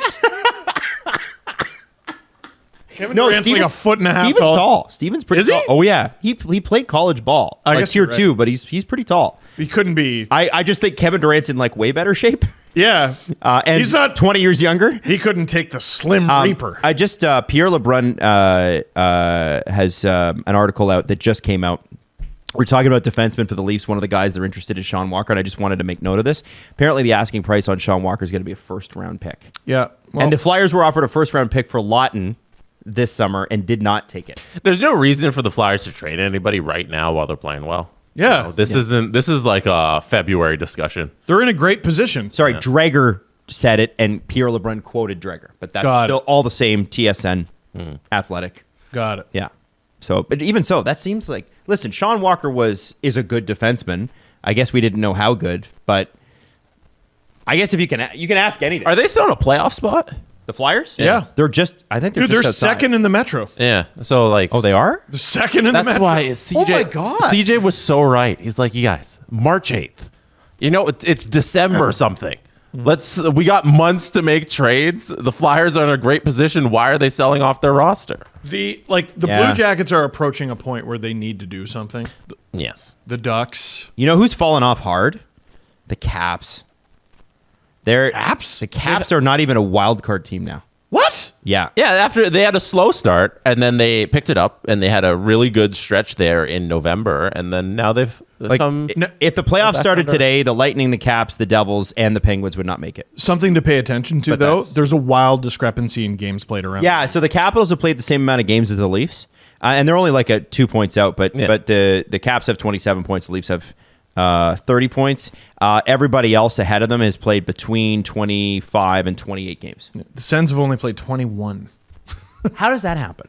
Well, I mean, Sweden, I guess. They were one of the teams that went to Sweden, but all the other teams that went to Sweden had played at least 2 more games than the Sens heading into last night. Okay. The Leafs had played 2, and then one of the Red Wings or Wild had played 3 more. Since you mentioned the Capitals, shout out Alexander Ovechkin. Last night he picked up his 1,500th point. Wow. In the National Hockey League. He's the 16th player ever to do that. They were talking about on the panel in the intermissions. Steve, you wouldn't have seen this because you were doing the stream. Right. Will he hit 25 goals this year? Isn't that nuts? Dude, it's Ovi. Stop. Don't bet against them. No. Are you sure it was 25? 25. It was 25. Yeah. The last time That we- was what the panel was. Yeah. Oh, yeah. I thought it was a lot. It was- misremembered. I thought it was a lot higher. The game was called Fact or Fiction. Will Ovi hit? Ovi will miss or will not hit 25 goals this year, and I think 25, Cheryl Pounder and Jeff O'Neill both said fact. He will not hit 25, which I was like, whoa, he's By the only way, got 5. If he doesn't hit 25 this season, there's no chance he catches Gretzky. Not this season, I mean ever. Like Gretzky fell off a cliff. People forget that. He had like 9 goals in his last year. He had exactly 9 goals. That dude should have had 900. He should have been the first player to ever hit 900 goals. He ended at 894. All he needed to score in his last year was 15 goals, and he got 9. Right? So, but Ovi, there hasn't really been a decline.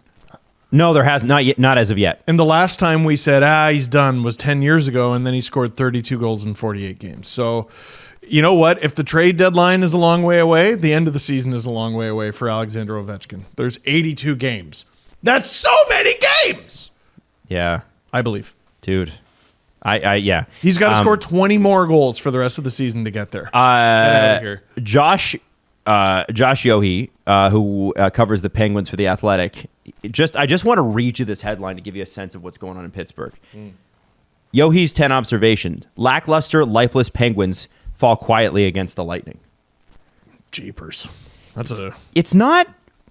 Now, I was on record of saying I hated Dubas's July 1st. I thought it was bad. I think what's going on here is ownership brought him in, and they said, do what you can because we want to get at least one more shot with Crosby, Malkin, Letang. And he did with Erik Karlsson and Ryan Graves, who's not been good at all. 6 years. And some other players. But I wonder if, and again, it's really hard to bet against Sidney Crosby. I wonder if who's been at the end of this year, Fenway management can finally go to him and say, listen, Sid, we gotta wipe this clean and we gotta do something different if we're gonna get you another run at the Cup. Because he's gonna stay in Pittsburgh. Who? Crosby? Crosby. All the whispers I've heard over, I would say, the last 3-4 years have been there's a solid chance he won't. There's a solid chance he would end his career somewhere other than Pittsburgh. So yeah, Montreal? it's just like Montreal is one name that I've heard out there, and then joining McKinnon in Colorado. Mm-hmm. Wow. Because you say that, but it's like, oh, Matt Sundin definitely going to end his career as a Leaf. Martin Brodeur is going to end his career as a New Jersey Devil. You know, you go down the list of greatest athletes in whatever sport. You go, Brett Favre's going to be a Packer forever. Yeah. You know? It never happens that way. Most players don't do that. No, there's always that one picture of that guy in the jersey, and you're like, oh, yeah, he played that one season there, and that was weird. Yeah, I don't think Ray Bourque regrets not ending his career as a Bruin. No, you can't regret a Stanley Cup. You know, does Daniel Alfredson in a Red Wings jersey, or Mike Modano in a Red Wings jersey, or Boreas Salming in a Red Wings jersey, or anyone in a Red Wings jersey, Patrick Kane in a Red Wings jersey, does any of it look weird? Yeah, no, it all looks weird, but they were trying to take another crack at it. Yeah. And then they'll still be beloved by that fan base no matter what. Like, It's crazy. It was crazy the other day, yesterday actually, watching Kyle Lowry, who is an active member of the Miami Heat, going, oh yeah, I'm going to retire as a Raptor. Mm-hmm. When I retire, I'm going to sign a one-day contract and I'll retire as a Raptor. Like, I mean, we all know what Sidney Crosby is. That's a Penguin. It's one of the most important players in Penguins franchise history. But if it doesn't make sense here anymore, I don't think he would be stubborn enough to refuse a trade to a place that got him closer to a fourth cup. See, that to me, like, I totally know what you guys are saying, and I agree with it. There's so many players that just, like, move. It just doesn't compute with me. What's because you haven't seen it. What's the difference? Well, there isn't a difference. Yeah. And I what I'm trying to say is that it's irrational what I'm saying. Okay. But him not in a Penguins jersey, like, it's just something that I can't compute. And I know Fenway Sports and Entertainment are totally down with a rebuild, totally down with changing things up. And if honestly they got the they got the right guy to do it. If Kyle Dubas is, I think Kyle Dubas would do a spectacular job rebuilding the Pittsburgh Penguins and probably getting incredible value for Malkin, Crosby, Letang, you name it. I think Erik Karlsson's probably there forever. Sorry, Eric.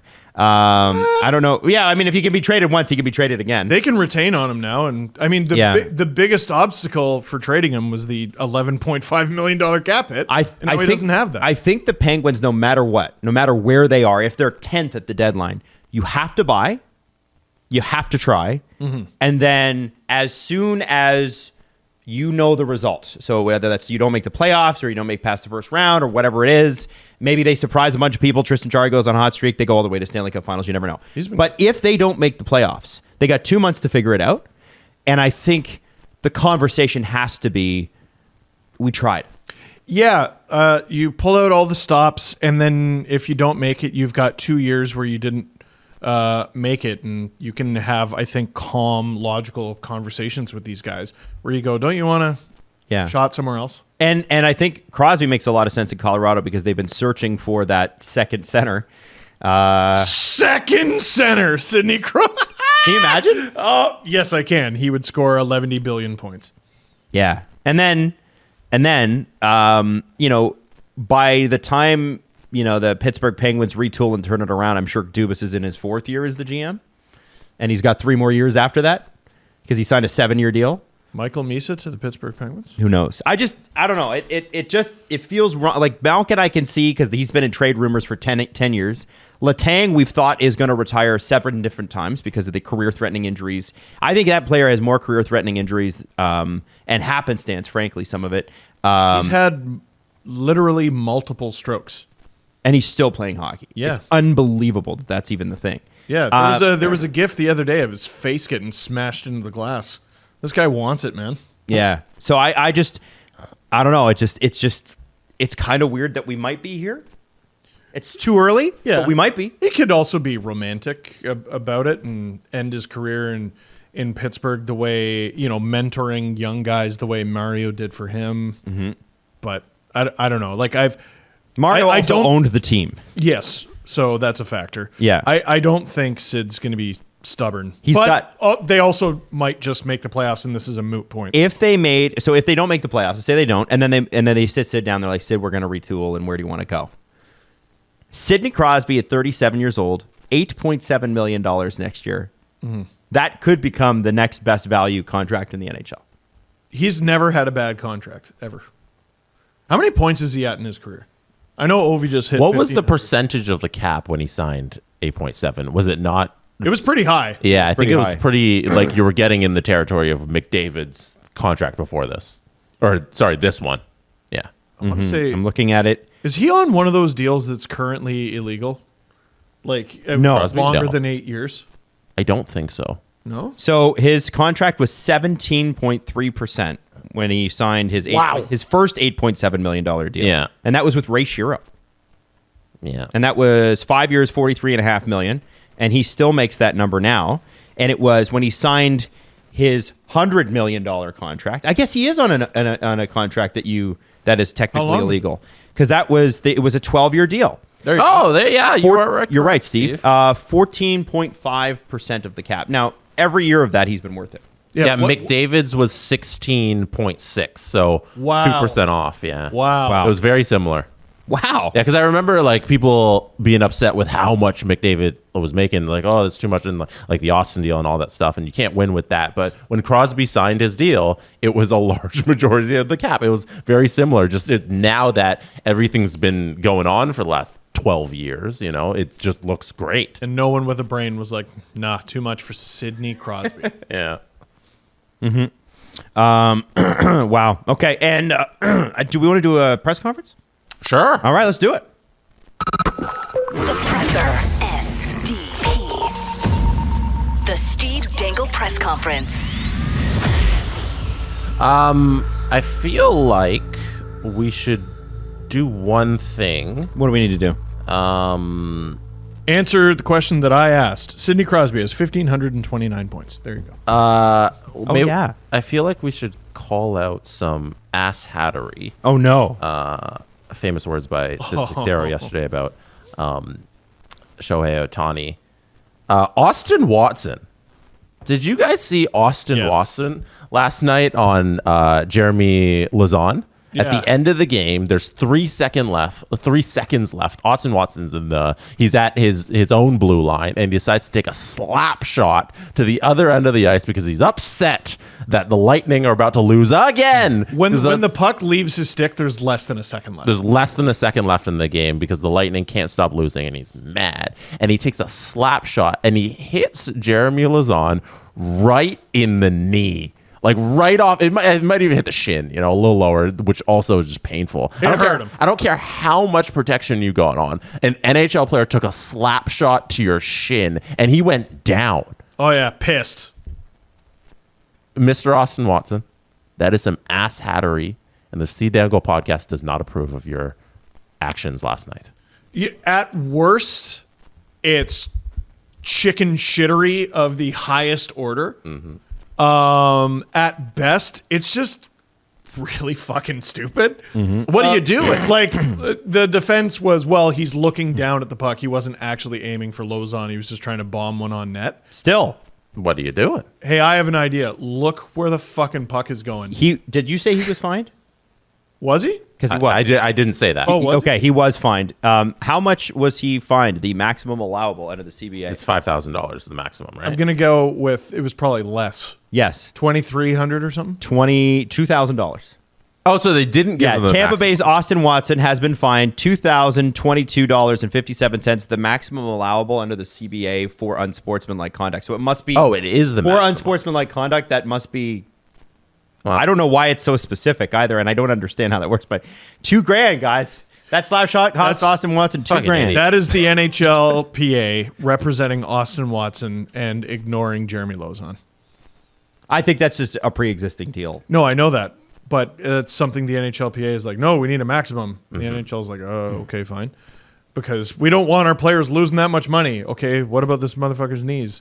Yeah. They- Even if he didn't hit anyone, it was an idiot move to just slap the puck down the ice. The Now- game's over. Well, like, I have a it question. happens, but like, he was looking down at the puck is not a defense.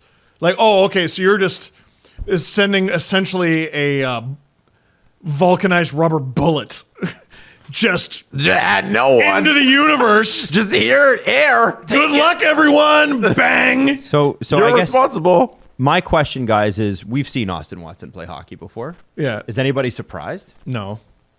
This is who this guy is. I don't know. He sees red mist. He does stupid shit. Former Pred, too. He was there for a long time. He was there Huh? for a long time. I wonder- And Senator, too? Yes. Yes. Yeah. I wonder if he would have played with Lozon. Yeah. I think Lozon might have been on the Bruins when he was a Pred. I just think whenever Austin Watson is involved in something that is untoward, I'm like, yeah, because it's Austin Watson. It's just dumb. It's It is. That's his rep. Like he's like a bad Matt Cook. Like, It's a it's- bad copy. well, maybe not quite as Because violent. Matt Cook was a crazy person. just a maniac. Like shouldn't have been employed. Rafi Torres too, man. Like he did some stuff. I'm like, what is? Well, the NHL went, that's enough out of you. Yeah. One relief. yes. I don't know if he ever played for them. No, but he did was in not. the system. Leaf legend. No, I think they simply paid him. Other think he ever played. thing I want to do is, so I mentioned this before, Stephen A.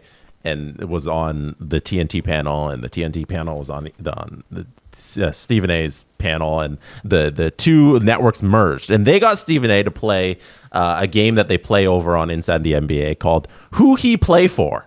Yes! I don't know if you guys are familiar with this game. I love that But game. the game is called Who He Play For, where they give Chuck a random NBA player's name, and he's got to tell you what team he plays for. And Stephen A. played it, and it was very funny. So I thought, hey, why don't we play Who He Play For with Adam and Steve? Oh, let's I go. love that. Is this the NBA or the NHL? No, we're doing NHL. Okay, let's If go. it was the NBA, I'm like, the NBA would have been, I could just name like a starter, and you guys would be out. I'd be like, the Bucks. So, Adam, you ready? I'm ready. Every All right. team would be the Let Bucks. me get a player here. My internet's a little slow. I don't know why the internet's being slow, but it's going to load here. All right, I'm going to pull up a team. All right. James Hamblin. I think I know who he played for. Okay. On 3, 2, 1, you guys shout out your both. Is your he answers. currently? He is currently on an NHL roster. Let me know when you're good to lock in your answer. I am good. He's played 13 games so far this season. Nashville. James Hamblin. Oh, we're gonna count down. You. Oh, sorry. So okay. I'll change it. I'll change a different team because I don't know. No, that's okay. That's your answer. I'm sorry. Steve, who's your answer? I'm going to say the Edmonton Oilers. James Hamblin is an Edmonton Oiler. Oh! The Ramblin' Hamblin' man. Woo! That is 1-0 Steve Dangle. All right, give me a second to pull up my second player. Wow. 1-0. We'll play first to 3. He has a cool story. I do not remember what it is. I don't remember. Hey, it's good that you remember that he has a cool story, and I'll look it up later. All right. Next up, who he play for? Tyler Tucker. Oh, God.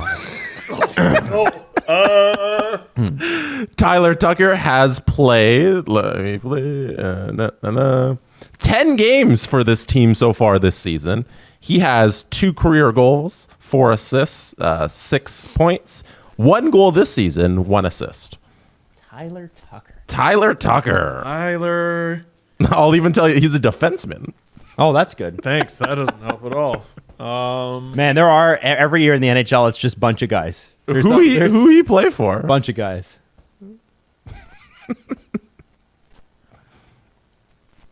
The Buffalo Sabres. Adam, who's your guess? I'm going to stick it in the same division. I'm going to go Tampa Bay Lightning. He is a St. Louis Blue. Doug Armstrong. That sounds like a blue. Yeah. That sounds like a blue. All right, this one's going to be a little easier. Who he play for? Oscar Steen. Oh, shoot. I think I know. Oscar Steen. Who he play for? I think he either is or was. Hold on. Okay. 3, 2, 1. We'll do a 3-2-1 because Steve thinks he knows. 12 games this not season sure. for Oscar Steen. I'm familiar with the player. I don't 100% know who he plays All for. right, you ready, Adam? 3, 2, 1. Ducks. Boston. Steve Dangle, everybody. Boston Bruins. Oscar go. Steen. Never heard that name before.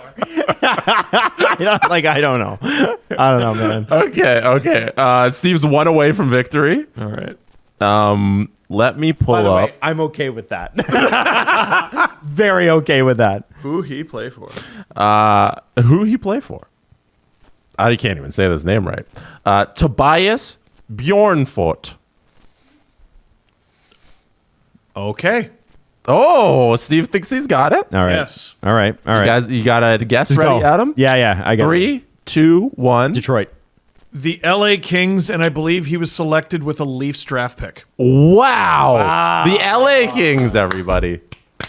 Woo! Now down. That's who he play for. Well done. Who he play for? Goddamn. That's Was it such Tyler a funny Tucker? bit. Tyler Tucker. I'm going to make it my mission in life to be a Tyler Tucker truther. I'm going to find out everything about him, and I'm going to get invited to a Tyler Tucker game. We'll bring that back occasionally. It's a great bit. That's a great bit. I love it. And, it doesn't hurt his credibility one iota. No. No. How does he know the 12th guy on the Charlotte Hornets? He doesn't pretend to know. He's just like, I don't know. I don't know, man. I love him. Let me pull up a question. By the way, the best thing about the who he play for bit is they very often bring up the same player, and he never knows. He doesn't remember. Yeah. They were like, we did this one last week. They've brought up one guy at least 3 times, and he never knows. They're incredible. They're fucking unreal. Just such a great panel, man. They're Yeah. so So we'll end on this question here. It'll be the only one from the audience. This is from Even, who wrote this on our Discord. Please tell me Steve addressed the story of the kangaroo that escaped the Oshawa Zoo and punched a police officer in the face. I don't know if we've addressed that on the. We have not. Let's talk about it. So what happened was someone was transporting a kangaroo to a zoo in Quebec, I believe. Mm-hmm. Then what they did was they were traveling through the sunny hamlet of Oshawa, Ontario. This is so your wheelhouse. This is designed for me. It's a zoo story in Oshawa. Fuck yeah. That is me. That is me, baby. Were they playing Red Dead Redemption 2 when it happened? Oh, we needed a leaf to get punched. Yeah. This is me.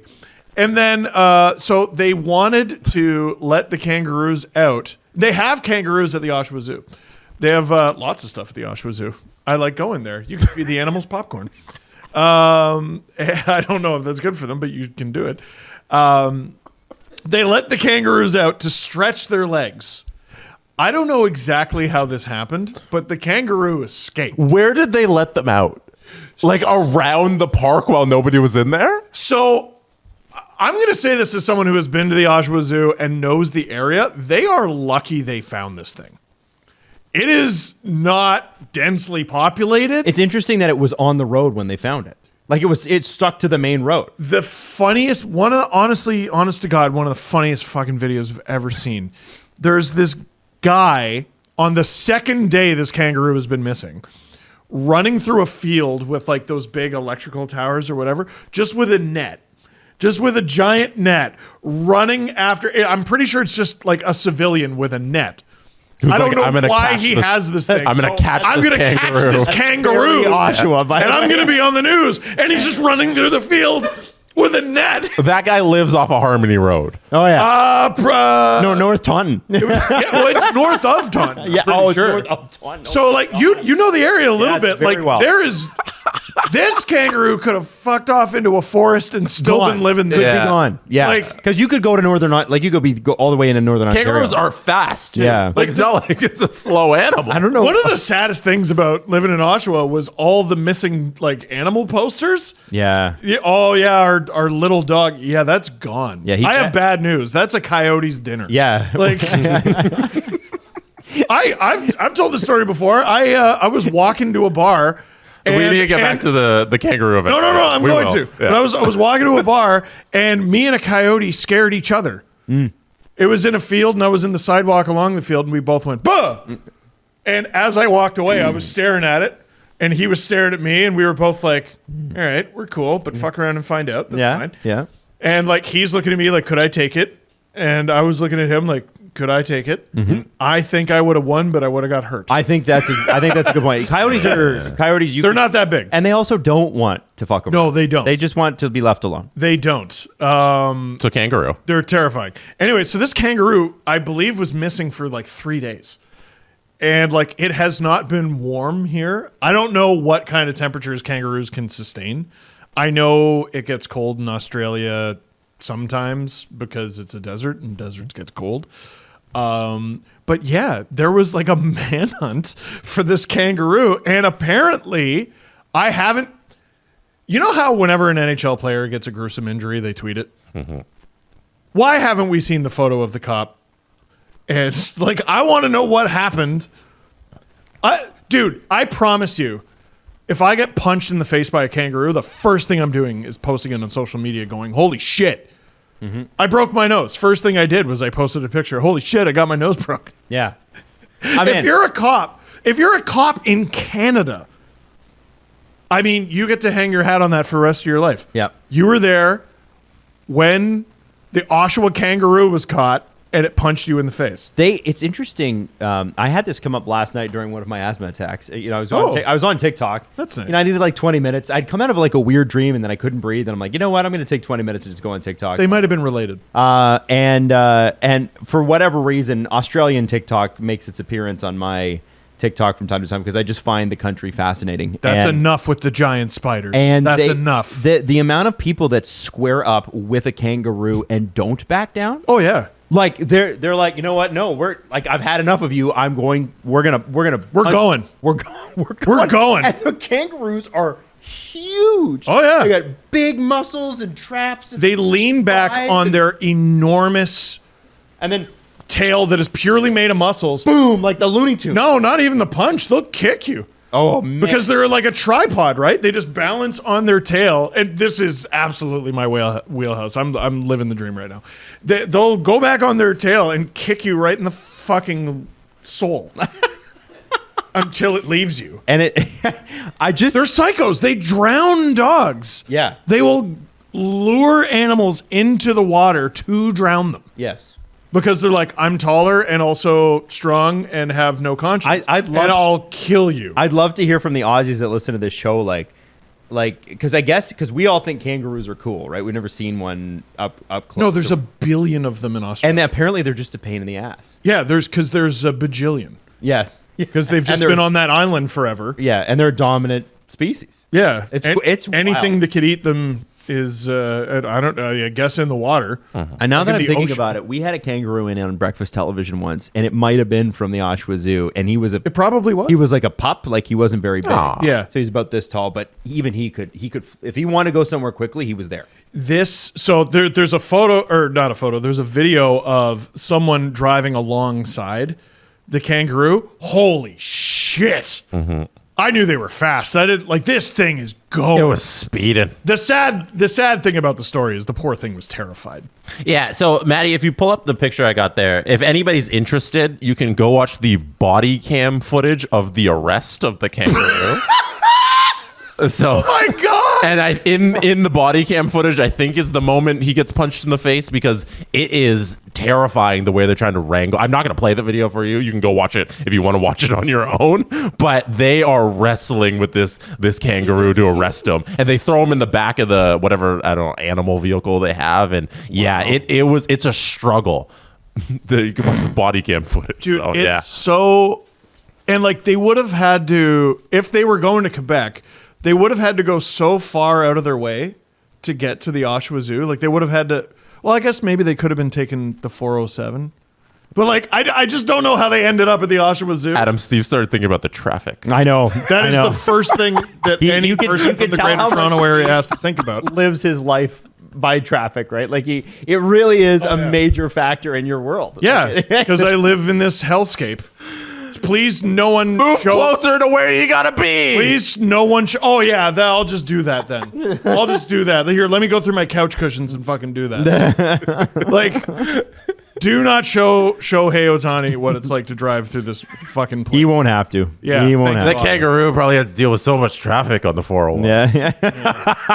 Probably did. That's the only reason they caught him. It was deadlock, man. It was a 5 good- p.m., man. No, because if Couldn't they go could, anywhere. if they could take the 401, they would have gone to the Toronto Zoo. missed the and it GO wouldn't have train. been a problem. He was late for the GO train like Steve and was hopping along but didn't make it as the doors closed, and that's why That's why it happened. Yeah. You gotta give something to. He had to take an extra second to go find his Presto card, and he was late. Oh god. This kangaroo is not that big.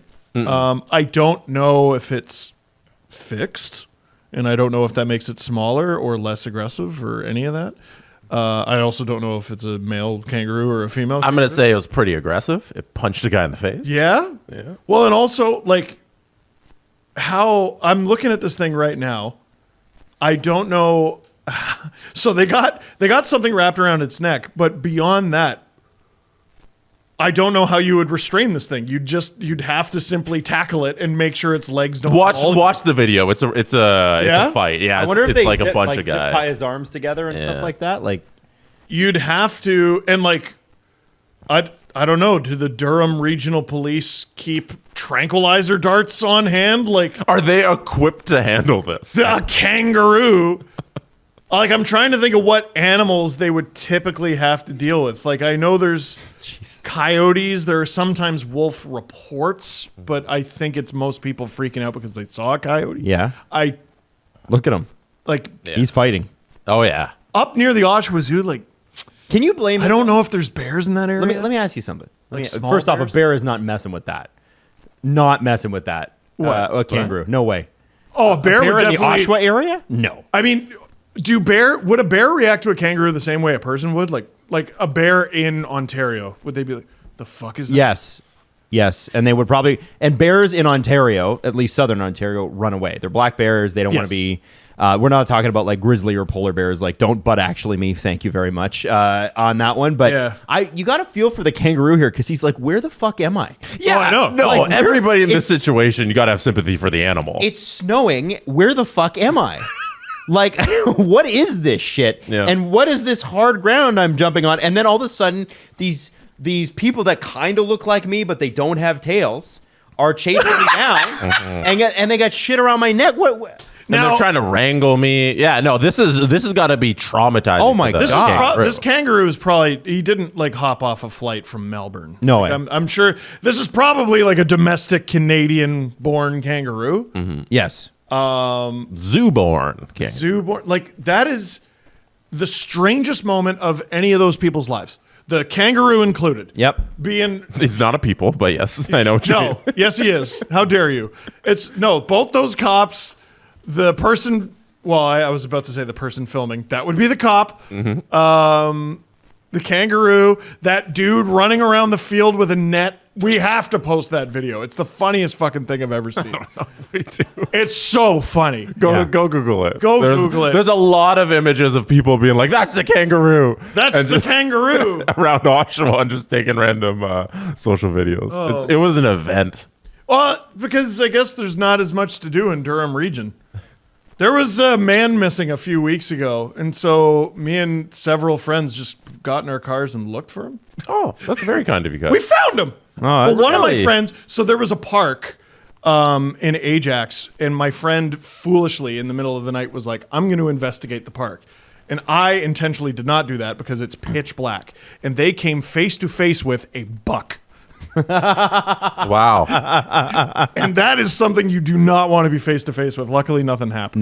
No. Anyway, so yeah, all we do is, just wander around and encounter animals. That's all we do in Durham. It's good. That's good. And you're still technically in Durham, aren't you? Is Ajax? Oh, yeah. Yeah, okay. I was. It's like in the middle of it, yeah. Oh, okay. It's just some final details on the kangaroo, if anybody's wondering. It is now back safe in the Oshawa Zoo, recovering. Oh, it's in the Oshawa Zoo. Yeah, it's back. They put it back there while it's recovering. I wonder if it just popped the fence. Yeah. Like they're like, oh, we didn't know kangaroos could go this high. I don't know. That's crazy. Yeah, so they put it back there, and they're talking about the how they captured it. The officer said they actually just grabbed it by the tail. The female kangaroo punched one of the officers in the face during the apprehension. Later, police clarified the officer had been struck, not necessarily punched by the kangaroo. And then you can go watch the body. You'd rather get punched by a kangaroo. Those claws are not to be fucked with. I think it was more of a push. Oh. not really, not a claw. Ah, But yeah, what an event this week in Durham. dude. And I'm happy that the kangaroo's safe. Yes. Because as you outlined with your incredible zoo knowledge, it could have been and knowledge of Oshawa, it could have been a disaster. Okay, there are legitimate people who are trained in everything, and those are the keepers. Those are the people who spend their days with the animal and interacting with the animal and feeding the animal. But the people who transport the animals, I don't know if they necessarily went to kangaroo school. For everyone, It's pretty specific in how this in happened. this part of the world. Yeah. Yeah, dude, I've spoke to people who work for other zoos, not the Toronto Zoo, who they just applied for a job and they got one. Yeah. And they're like, "Can you do this?" And they're like, "Well, I can try." Mm-hmm. And there's just guy. They're just guy. Is the Bowmanville Zoo closed enough that I can tell stories about it that wouldn't have been okay? I think we saved that. Save that because I know some different things about the episode. Bowmanville Zoo. we got it. Well, there's lots. When of they stuff got shut down, I'm like, yeah, that makes sense. Yeah. That makes sense. By the way, they got shut down on a TV show that I was on. What? Yeah, I have that story too, and we'll save that for another day. Fuck yeah. Yeah, how's that for a tease? Let's go. Let's kick the action. What a Jesse. story. Adam Wild's actually Justin Bieber's dad. Yeah, Really? Justin Bieber. That's right. Involved in the Bowman Zoo. that's right. Yeah. The Bowman Zoo. The Bowman Zoo. Yeah, that's what they called Scotty Bowman Zoo. it. The Bowman Zoo. Okay, so we'll see you Monday. Let's go, Ohtani! The Steve Dangle Podcast. Follow the guys on Twitter at Steve_Dangle, at Adam WYLDE, and at Jesse Blake. Connection complete.